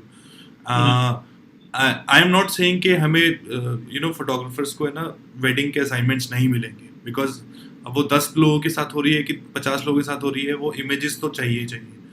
But what's your से over the current situation and business terms में, क्योंकि आपने कॉर्पोरेट में भी काम किया. अगर मैं इस चीज़ में आपको थोड़ा सा मिक्स करके पूछूं कि how should a photographer consider doing business in future after COVID situation? I don't know how. There is no definite answer to this because nobody knows what the best way to approach it will be. Only time will tell. But I can tell you, मैं क्या plan कर रहा हूँ. Once I realized we are in a sticky situation, it is scary because for the next 3, 4, 5 months, I think I'm not going to get an income out of this. Although I'm using this time to learn and spruce up on new things, and be it flash or be it other kinds of photography, मेरे को ये realization आया कि I need to have a second source of income, and this is something that is it might not come to fruition in a month or 2 months, but it's something I'm working towards, so that अगर future में ऐसा कुछ हो, so I'm not affected as badly as I might be this time. So again, like what you can do, there are tons of things you can do. We have this incredible talent of photographing things, and there is a need for photographs. You just need to figure out what else interests you. It could be portraits, it could be fashion, it could be animals, it could be products, whatever it is. Try and deep dive into it. तो मैं तो यही कर रहा हूँ. I'm trying to see what else I can do. Like during this off period. I'm also yeah. तो ये तो I mean this is what I'm doing. But I don't know, man. I don't know what COVID is going to do to the wedding photography industry itself. It's not all hunky dory. It's not like COVID gets done in a month and then everything will be back to normal in October. It will take time. I feel थोड़ा time तो लगेगा. The repercussions will be felt for at least 6 to 8 months. तो देखते हैं क्या होता है. Okay, coming to images, एक सवाल है. The question is from Ramesh Salonke 85. Yeah. So it's a personal choice कि वो पूछ रहे हैं कि आपको मोनोक्रोम ज़्यादा इमेजेस पसंद है कि कलर इमेजेस ज़्यादा पसंद है, बिकॉज जितने भी अभी आपने इमेजेस दिखाए आई थिंक वो मिक्स थे, उसमें कुछ ब्लैक एंड वाइट मोनोक्रोम भी थे and then few colour also. So what's your personal choice looking at the weddings? मुझे एक्चुअली मोनोक्रोम बहुत पसंद है. मैं एक्चुअली शूट भी मोनोक्रोम में करता हूँ. That is because Indian weddings में बहुत सारे कलर्स होते हैं and it's I don't tend to use colors that much to for composition. Like a lot of photographers see colors, like they will find patterns in colors. My eye is not trained that way, so I shoot a lot of what I shoot in monochrome, and that makes me focus on what I'm trying to shoot. So I'm just looking for light and shadow on the subject that I'm shooting, and that's all I'm concentrating on, as opposed to using a lot of colors to distract my train of thought. I also feel in weddings it works because हमारे पास control नहीं है colors के ऊपर. Are only like be it a Sangeet event where there are so many lights and there's DJ lights and all that. Like these colors can be to a few people a little bit distracting. जब मैं monochrome में shoot कर रहा हूँ, it doesn't distract me and I'm very. But personally, I like images in black and white a lot more than I like images in color. So yeah. So आपको black and white पसंद है? क्या आप raw shoot करते हैं, JPEG shoot करते हैं? Raw shoot करता हूँ क्योंकि क्लाइंट्स को तो कलर पसंद है. तो करेक्ट. मैं वही पूछने वाला था, क्लाइंट को कितना ब्लैक एंड व्हाइट, अगर मैं क्लाइंट के ऊपर पूछूं तो व्हाट इज द रेशियो, 100 में से कितनी फोटो कलर अच्छी लगेंगी? और 90 to 10. 90. So instead of them images are black and white, but yeah. And sometimes clients ask us also that can you send us color images of the black and white, and we do it and we send it. Okay, so before going forward event day के लिए जब हमने decor के बारे में बात करी थी, सो डेकोर के अंदर कितना एक फोटोग्राफर को कितना इम्पोर्टेंस देना चाहिए when it comes to decor shooting, या कितनी इमेजेस खींचनी चाहिए, या कितना टाइम देना चाहिए? अगर मैं क्विकली कुछ चीज़ों को कट डाउन करके पूछूं आपसे तो लाइक कुछ लोग लेट्स से कुछ लोग टाइम लैप्स भी बनाते हैं, या कुछ लोग full decor. There are many client जो कि शायद एक्सपेंसिव शादियां शूट करते होंगे कुछ फोटोग्राफर्स, तो लाखों रुपए खर्च होते हैं डेकोर पे. तो what first of all, what lens do you suggest to shoot decor, and क्या tips आप करना चाहेंगे बात? Okay. With shooting decor, right? Like I told you, I for me it's personally, right? Like again, it's a very personal opinion. So it's not extremely important.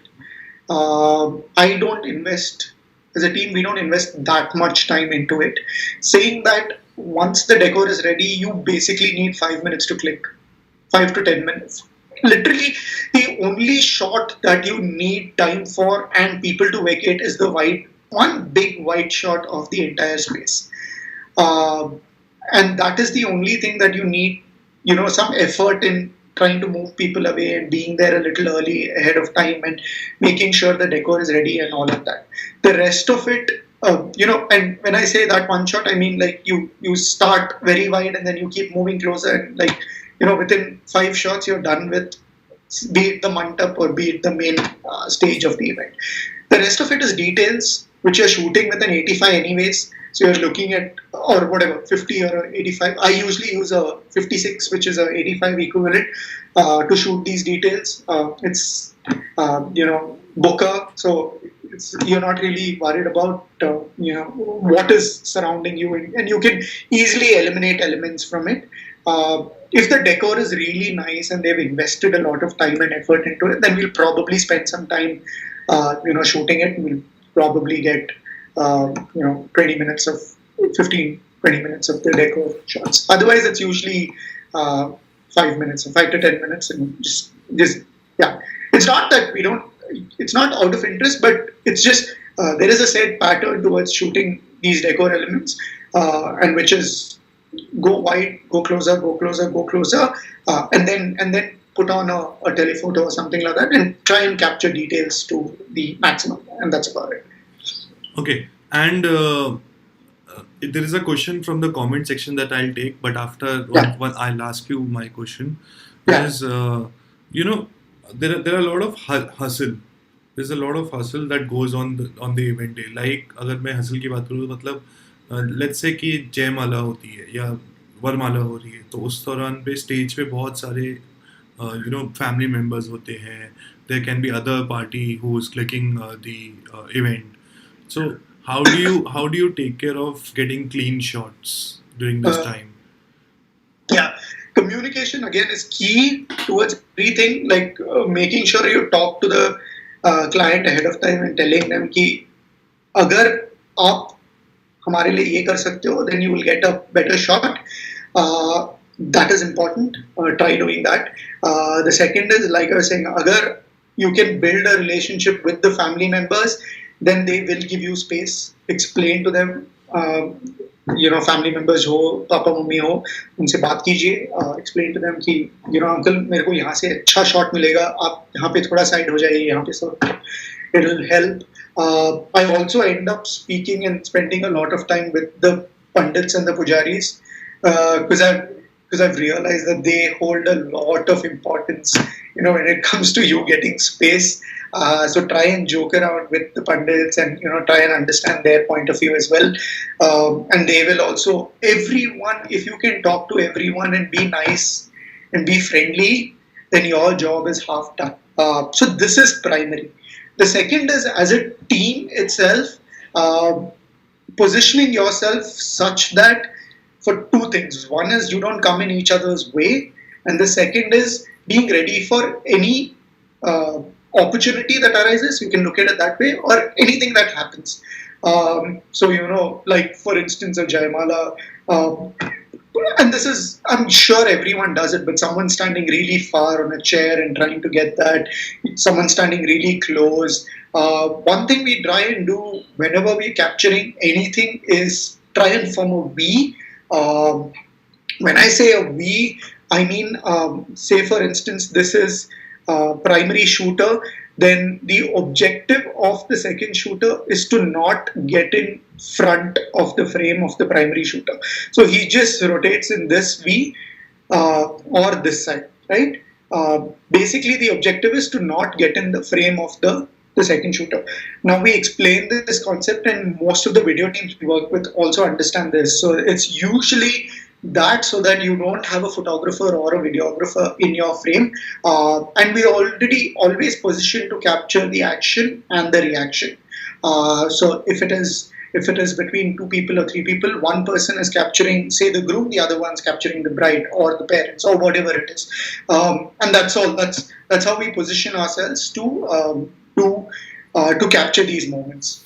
With regards to hustle, uh, I mean, you most of the like, especially I've realized South Indian weddings, the whole family wants to be a part of it. And, like it's impossible. How much ever you converse and talk to them, I think North Indian weddings have gotten a little more or not as chaotic as South Indian weddings. I feel, um, but with South Indian weddings, you try all of this, but when the Mangal Sutra is being tied, then you are going to have 100 people uh, around you, and the only thing to do is capture that to the best of your ability. Worrying about why there was no space is not going to help. Again, anticipating that this is going to happen and being ready and getting in position that you want ahead of time. And it's a race, yeah. It's a race between you and the video team. It's a race between you and the uncle, and it's a race between you and the pandit. And winning that race is what experience will give you, that know-how of winning that race, and communication will help you sort out any other issues that are there. So yeah, so Okay, that's so technical question by Raj Surya, and yeah, it's a pretty interesting question. थोड़ा yeah, gear के ऊपर है. And then Aditya Verma is also online. So Aditya is also watching us, and he has also asked us a yeah. question. Okay, so before going forward, question technical ये है कि how important or how mandatory full frame is for weddings or events? Uh, I don't know. Yeah, I mean, the I don't know what advantages. See, these are badges, right? I feel like APSC or in technical terms, yeah. I mean, the sensor is smaller, so if you had to make I don't know, a billboard out of it, then it would be a lot tougher to do than with a full frame camera. I'm guessing that's the only technical thing. The only other thing is probably low light performance. Um, but maybe a You know, stop or in two of those. generally, I'm asking you this question is because uh, so you know Fujifilm doesn't make 35 format. Okay, Yeah, yeah, so what Fujifilm makes is a APS-C or a medium format.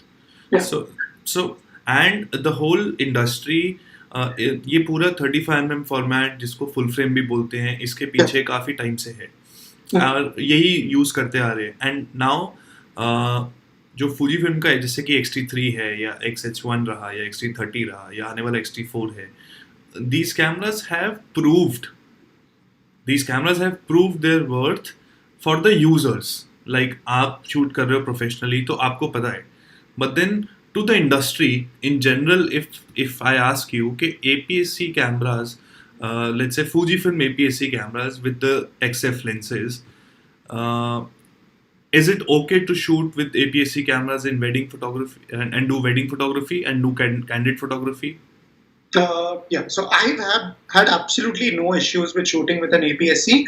The things I'd heard about before I switched to APS-C was that yes, one is. I mean, you might. I mean, my basic issue when I realized that what people were talking about was the fact that maybe in low light I lose a stop or two. But you'll find a solution for it. Be it using external light, be it. So it's never been a big issue for me. I feel there are absolutely no issues. Like 98% of the time, you won't have any issue whether it's an APS-C or a full frame. There is no difference. Like there is no discernible difference between the two.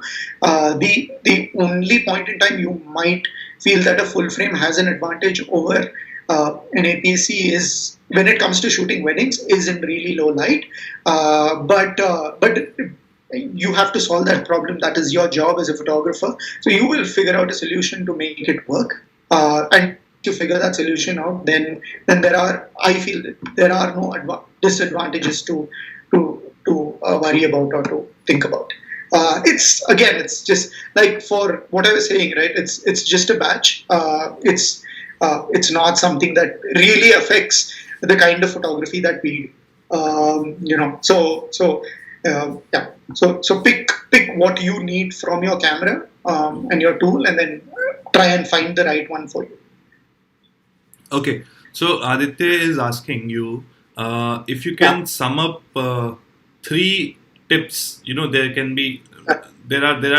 there are 50 things that we spoke about, but अगर आप Yeah.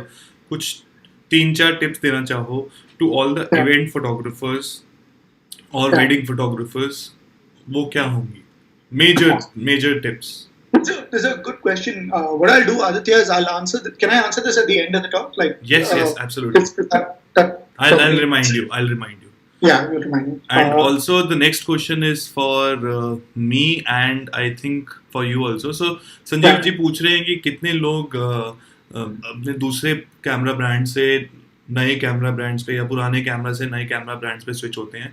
सो Sanjeev ji switch होते हैं उसके बहुत सारे reason होते हैं. एक तो सबसे बड़ा रीज़न होता है technology update feature.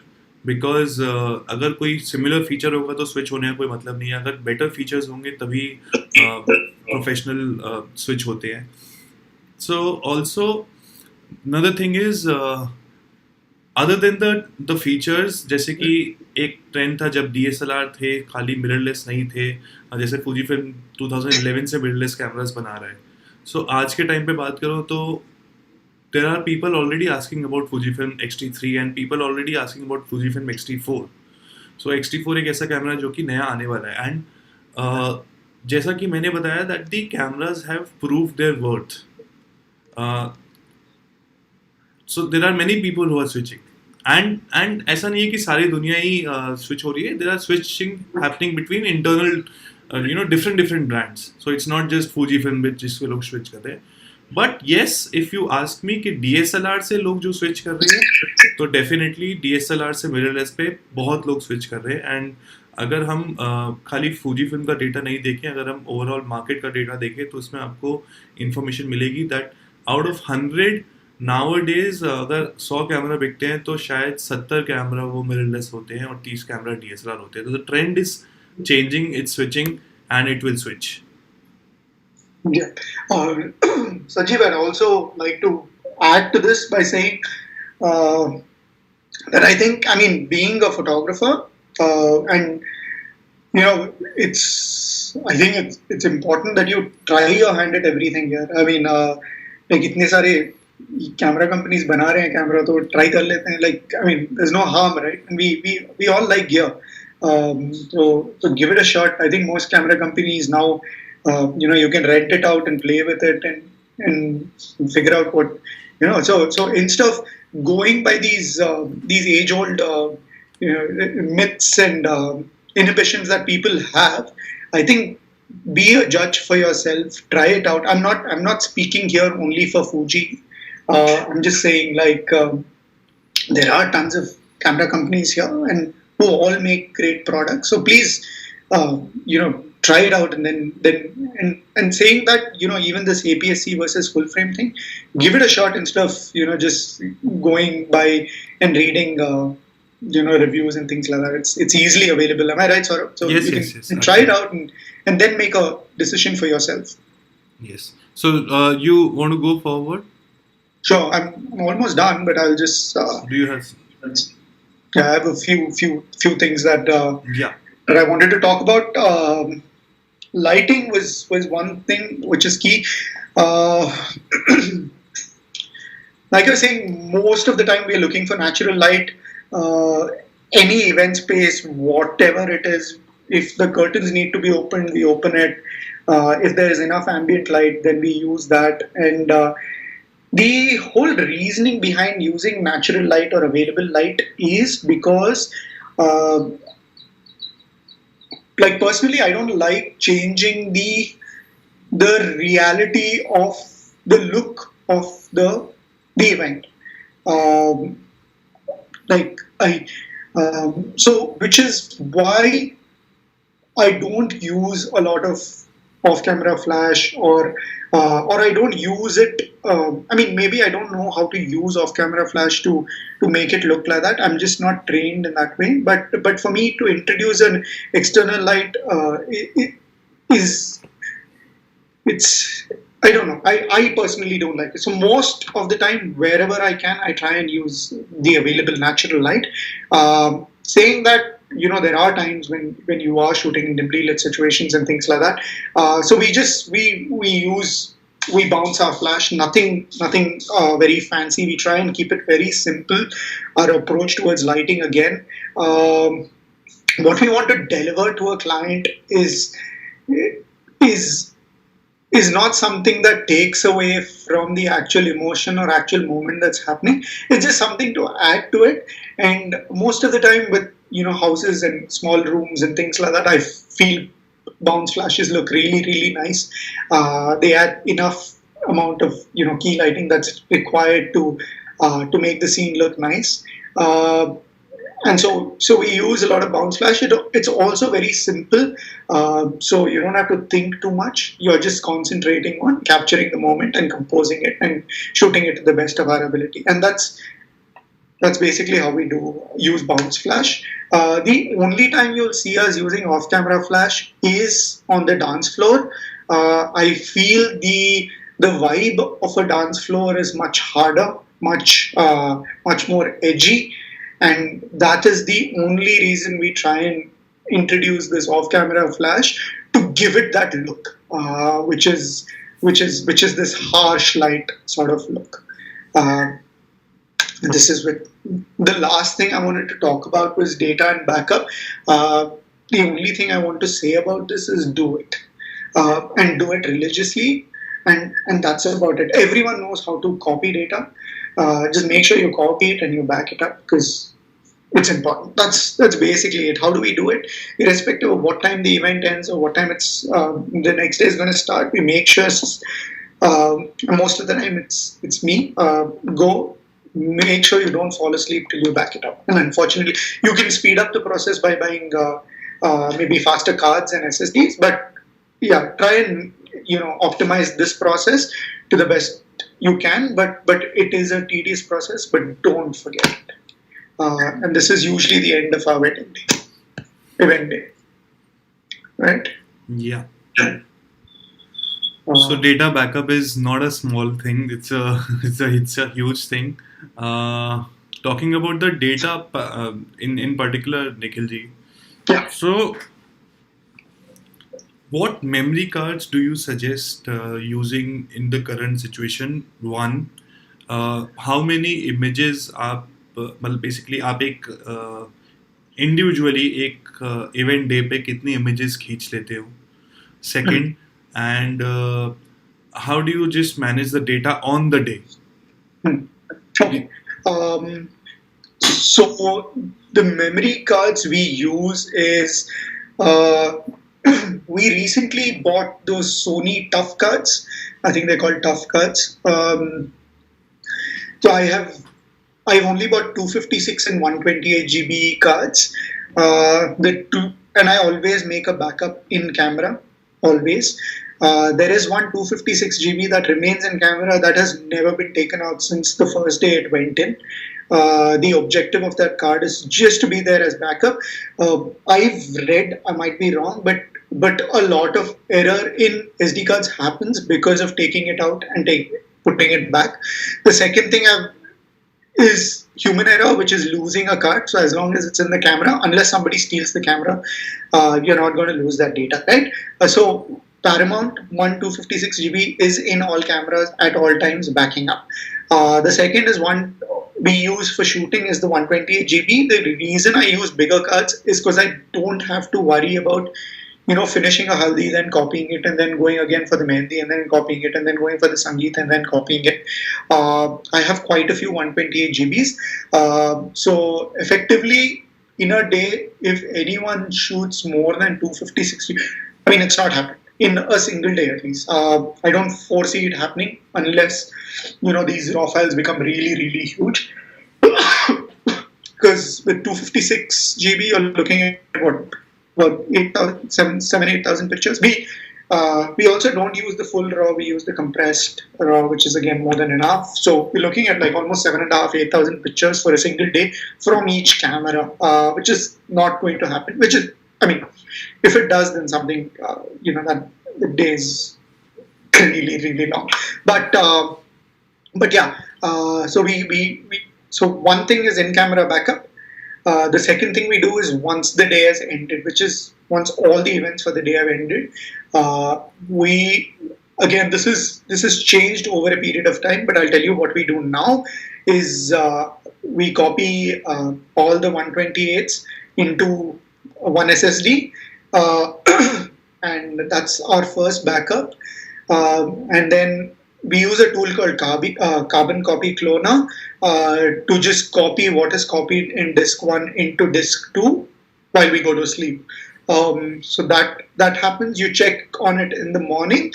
Um and then you're ready to shoot again. We still don't delete stuff from the 256. What I've realized is usually we can go through an entire wedding with one camera having a 256. I think only one situation where we had to change it, but yeah, but otherwise, and that's only if you have like a 4 day wedding and it happens one after another. So we've never had that issue. So we maintain that 256. This is the best I can do. I don't know what else I can do to make sure that that data is safe. If things go wrong, then you're really really unlucky. But yeah, but these are things that I do to make sure that backups are safe. Okay. So there's one thing that I want to answer one question again by Mr. Sanjeev Bell. Yeah. So he's saying that uh, will APS-C and full frame cameras which has similar sensors Yeah. but are from different brand will have Yeah. the effect on the image quality, or the brand will matter? So definitely yes. Let's take an example of Fujifilm here. So Fujifilm makes APS-C like X-T3, which is a APS-C sensor, but is a extran sensor. So basically, the build quality and the build design, uh, majorly build design of that particular sensor is different than the other brands. So with that perspective, with that reason, the color reproduction and the sharpness of the image and the resolution overall will also matter.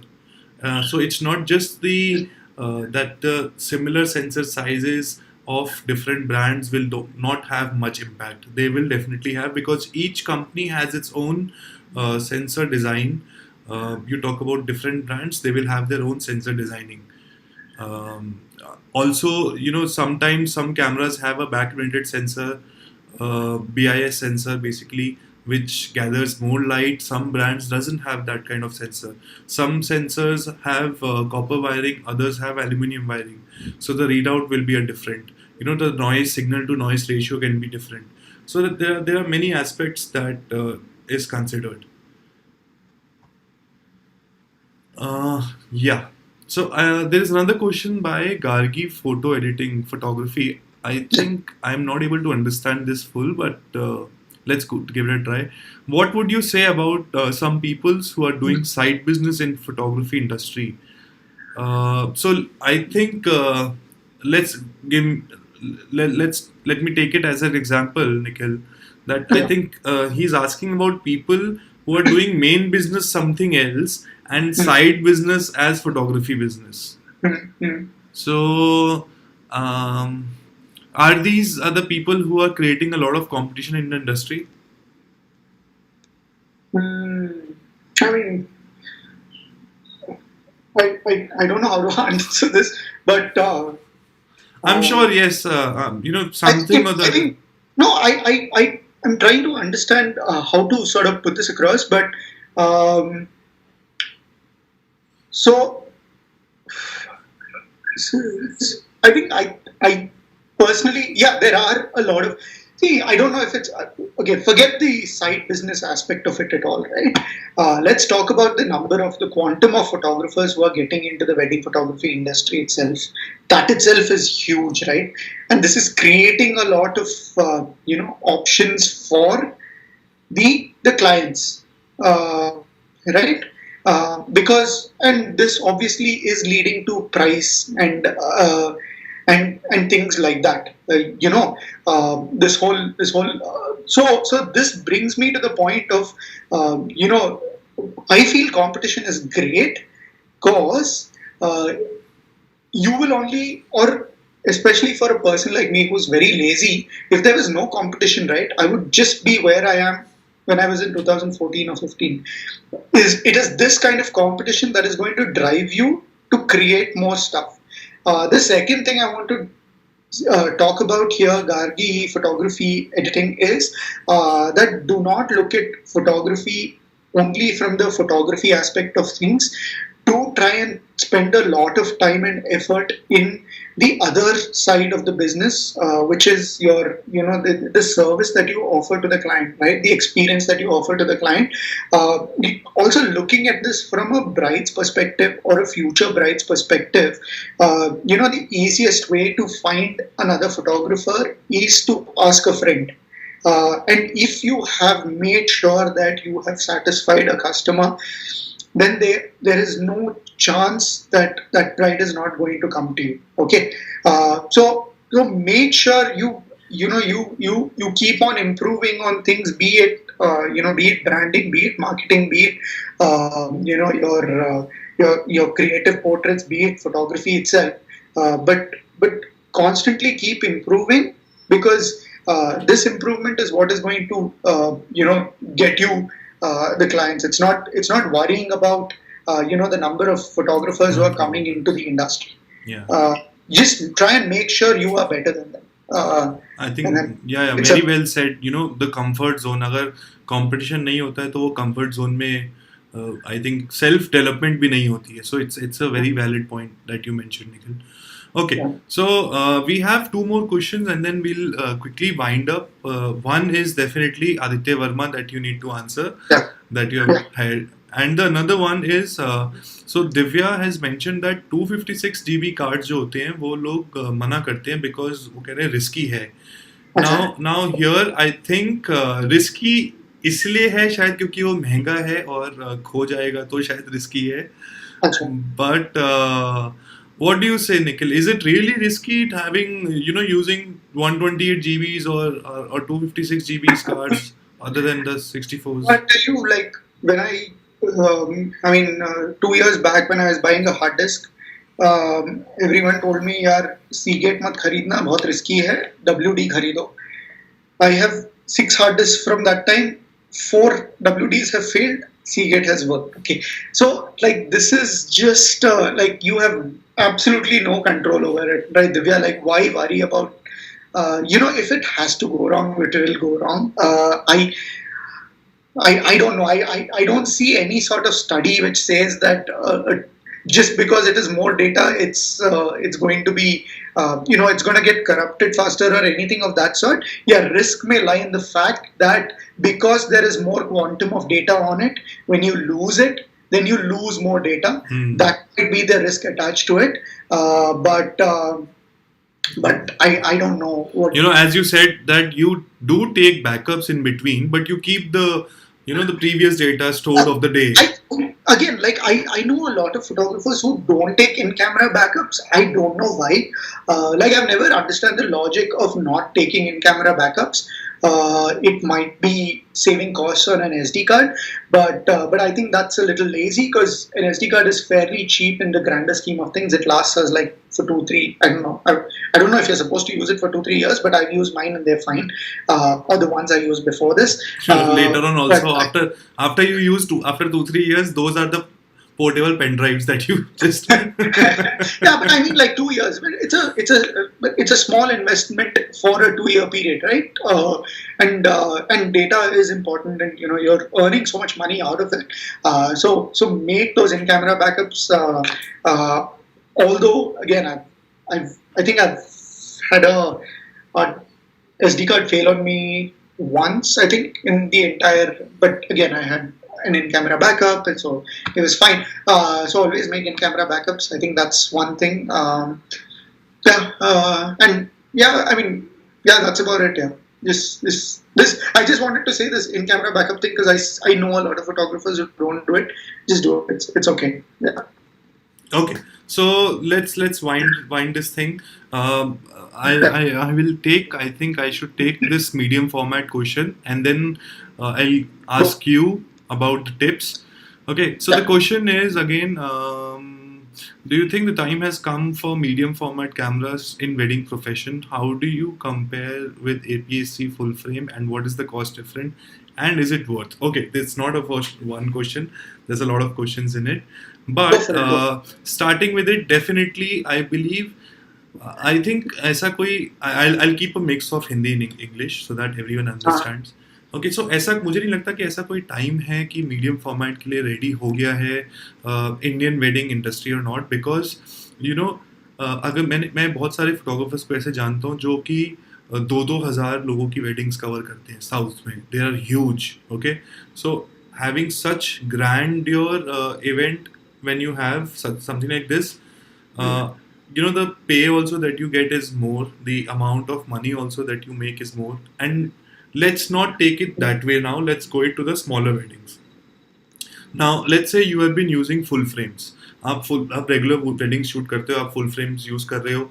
I know people who have used 4 lakh rupee cameras on a wedding in a wedding day or shooting weddings out of it. So what is next? You have already graduated from APS-Cs to full frames, or from 24 megapixels to 60 megapixels or 50 megapixels. अभी वही चीज 35 mm पे 60 megapixel लेने से अच्छा तो better है ना कि मीडियम फॉर्मेट में 50 मेगापिक्सल लो, जहाँ पे आपको पिक्सल पर पिक्सल साइज भी बड़ा मिलेगा. You will get better dynamic range, you will get better colour reproduction. Also, it's a choice, I would say, because what happens is, supposingly you are, let's say your team is not big, और आप medium format, आपके पास पैसे हैं, आप medium format ले लेते हो weddings के लिए, that time it can be an issue for you, because when it comes to medium format, yes, अभी medium format की हम generally बात करेंगे तो एक super professional, not easy to carry, एक ऐसा thought process, एक ऐसी image है back of the mind. But if I talk about Fujifilm medium format cameras, like let's say GFX 50S or R or the 100 megapixel, it's different. It's more like a run and gun. You just pick up the camera and then you're good to go. Take it out from the bag on the event day also. So it depends on your team. If your team is big team, if you have people segregated who is going to shoot stage, who is going to shoot, all the actions and reactions, and then you are there, जिनको पता है कि आपको किस तरीके से shot लेने हैं. You have designed the shot. You have the shot in your mind. You want to play around with the depth, or you want to, let's say, gift a beautiful portrait to bride and groom, which is a 6 feet portrait, if their house allows to be framed. Why not? Medium format will have a different feel to you also. And the price difference, definitely, there's a lot of price difference when you compare the APS-Cs, the 35mm, and the medium formats. So price difference will be there, but if you compare the Fujifilm medium format and the other medium format like the Hasselblads or the Phase Ones or the the Leica or basically the other cameras, it's way cheaper. Fujifilm is way cheaper, and to start with it, you can buy a medium format जो कि शायद आपको around 3 lakh रुपए की body में मिल जाएगा, which is a 50 megapixel, or a bigger one which is a 100 megapixel, which would cost you somewhere around 7.2 or 7.3 lakhs. So totally depends on your choice. अगर आपको if you want to try out something new and you want to have something more professional, why not medium format? Yeah. So Nikhil, ending it up, and with the tips that you wanted to share, I saw you writing something. No, I was just I was making a note of a few things that I wanted to say. So with regards to Aditya's question, and it's interesting. It's difficult to sum up. So much into 3 topics, 3 points. Not so much, because Aditya, I just want to say, it's very weird. I find this really weird because, and it's an advantage because the photography industry, or the popularity of the photography industry in India has happened very recently, right? It's a very new industry to speak about. So a lot of us youngsters in the industry, like me with 5 years, 6 years experience, is getting a stage like this to talk and express my thoughts and outputs, as opposed to like if it was any other industry, a 5 year veteran would get no years, right? You do not hold, you have, I mean, next to zero experience, and at a very young stage in life, you've been given this platform to speak. So although this is not something that is one of the tips, but I'd like to start out by saying that actually, when I say none of us, I mean like this young breed of photographers in India, in the wedding industry, which is new, and I'm speaking only for the wedding industry and not the rest of it. Actually, don't know much. It's we are also learning on a day-to-day basis. So take everything that we say with a huge pinch of salt, because yeah, I mean that's that. Speaking about three tips that I have for any event photographer or wedding photographer is, there are so many tips I have, but to bring it down to three is difficult. But what I'll try, and just to make this question easier, I've sort of broken it down into interaction, photography, and what else did I break it down to? Yeah, and inspiration, right? So I've broken it down into three things, and I feel a combination of all these things will play an important role in how you develop, hopefully, as a photographer. The first tip I have, and which has helped me personally a lot, is and I keep talking about this a lot of the time, right? Is to communicate with the clients, right? And to communicate with everyone. I feel this is not done enough. But if you can spend some time in explaining and listening and being empathetic towards the client's needs, as opposed to understanding or explaining your side of the story, things will become so much easier. Every single time when I have the first conversation I have with every client, I tell them this, right? I said, unless you're shooting a celebrity wedding, that is, but usually we as people are not used to having cameras pointed at us at all times, right? And it's really hard. Just, I mean, tomorrow, if unless it's a friend, if a random person comes in front of you with two big cameras, you are going to feel a little weird about it, right? So it's imperative that you spend time as a photographer, building that level of trust with the client. It'll just make a huge difference without you doing anything else to the pictures that you get. Right. So this is one tip that I have for everyone. The second tip, and I spoke about this earlier, is from an inspiration point of view. You can only control the output that you have based on the input that you take in. So spend time, effort, energy in consuming good content, and that will reflect at some point in your work. For me, again, like when I started, and I've noticed this because I have a child now and I have a kid now, but a kid's tendency is to copy what their parents are doing.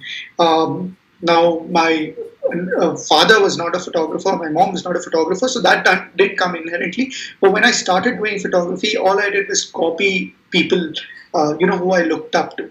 And that was my initiation into photography, right? From then, I started consuming more content, be it, other kinds of photography, be it street, be it, design work, be it, color forms, be it geometry.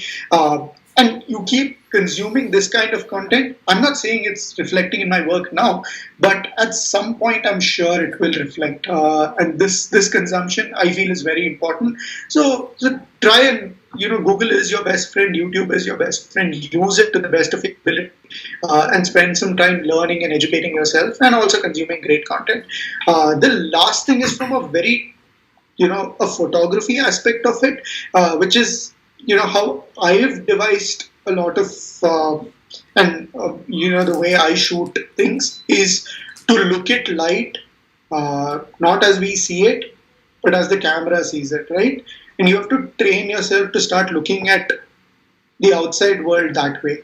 For us, for a camera, the difference between light and shadow is much far greater than for the human eye, right? And if you train yourself to look for these things, then that will help a lot. Like I have this bad habit of, even when you see me going to a restaurant, I'll stare at a person to see how light falls on their face. Um, It's but try weird to train also. yourself to, even when you don't have a camera in your hands, look for light and try to see how it's changing and how things look a lot different. And it'll, when the next time you pick up a camera, then it'll just magically you'll start seeing things in a better way. So these are, if I had to bring it down, then these are three things. And the last thing is sort of this whole this whole, like, okay, it's okay, Aditya, just one bonus tip. I think this fear of failing is is a big resistance to our growth in life itself. So I think becoming okay with failing is great. Like resistance is the mother of invention, they say, right? Like so whatever you are not comfortable doing, do it. It'll bring about something. Hopefully, which will, it might not lead to the exact thing that you're after, but it'll help you out in the long run. That. Okay, so well, thank you so much, Nikhil, for giving your time. There is one question related to service that I would like to take here and quickly answer. This question is by Rekha. Question says, how often should you get your camera serviced since there are so many clicks happening in the in throughout the events? And do you recommend getting it service or not? So technically, I'll just quickly tell the uh, reply to this is basically, since you are having so many clicks and there is a shutter life, there are basically shutter actuations that the camera's shutter assembly can take. So you don't have to get it serviced as in just like any other mechanical thing, but cleaning the camera, taking care of outer cleaning parts. If you have come back from the shoot, just clean the camera, give it a blow dry, just brush up, so that the dust particles should not enter the camera body. And also, whenever you're going to change the lenses, if you're using mirrorless cameras, if you're changing the lenses outside, you need to be little extra cautious. It's like prevention is better than cure. So instead of reaching to that level where you get dust on the sensor, it's better to take care of all these points. And also, there are many free service scams provided by the company Fujifilm itself. So what you can do is, even if your camera is out of warranty and you just want to get your sensor cleaned or your camera cleaned, so just once the situation gets better, uh, uh, just request you to follow us on Instagram and social media handles like Facebook and Instagram. Also, the tag is Fujifilm X India, so that you get updates whenever there's a service camp happening. So these are the things that you can. There's one point that I would like to add. If you are living in coastal areas or places where it's more humid, and there's a temperature change happening whenever you're shooting at the gear, or if you see any kind of fungus on the lens, which is just started, I request you to get it cleaned as soon as possible instead of waiting so that it grows more and more and eats up the basically the lens coating that the lens has. So just take care of the equipment, and it's like your car. You're getting it serviced after some certain kind of kilometers. Here you don't have to open the camera. You just have to clean it and maintain throughout uh, the time that it is with you. So yeah, ending it up. Thank you so much, Nikhil. Thank you so much for giving this time, almost 2.5 hours to us. And Yeah. Please, a quick message to all the viewers before closing, and then I'll take it up. Oh no, thank you. I apologize for my Hindi. It's like I can talk Hindi when we're talking face to face. It's a little weird when you're talking on camera. So I apologize for that. My comfort over or my command over the language isn't that great. But please do get in touch with me if you have any questions. Feel free. If you have any technical questions or Fuji related questions, contact Saurabh or the Fuji Film team. But anything personal, then feel free to get in touch with me. You can find me. I mean, I'm there on the usual online platforms. So yeah. So Yeah. please feel free, and thank you so much for taking the time to sit through 2 hours of this. Thank you. Okay, so talking about the next session, guys. Next session will be very interesting session because next session will be all about the pre-wedding part, and very soon आप लोगों को information मिल जाएगी who is the mentor, who is the speaker, when it is happening, and the place, YouTube definitely. So before signing off, I would like to request you again, जिन लोगों ने subscribe नहीं किया है channel को, please do subscribe the channel and hit that bell icon so that you get the updates, the future updates. And thank you so much for giving your time. Stay safe, guys. See you soon.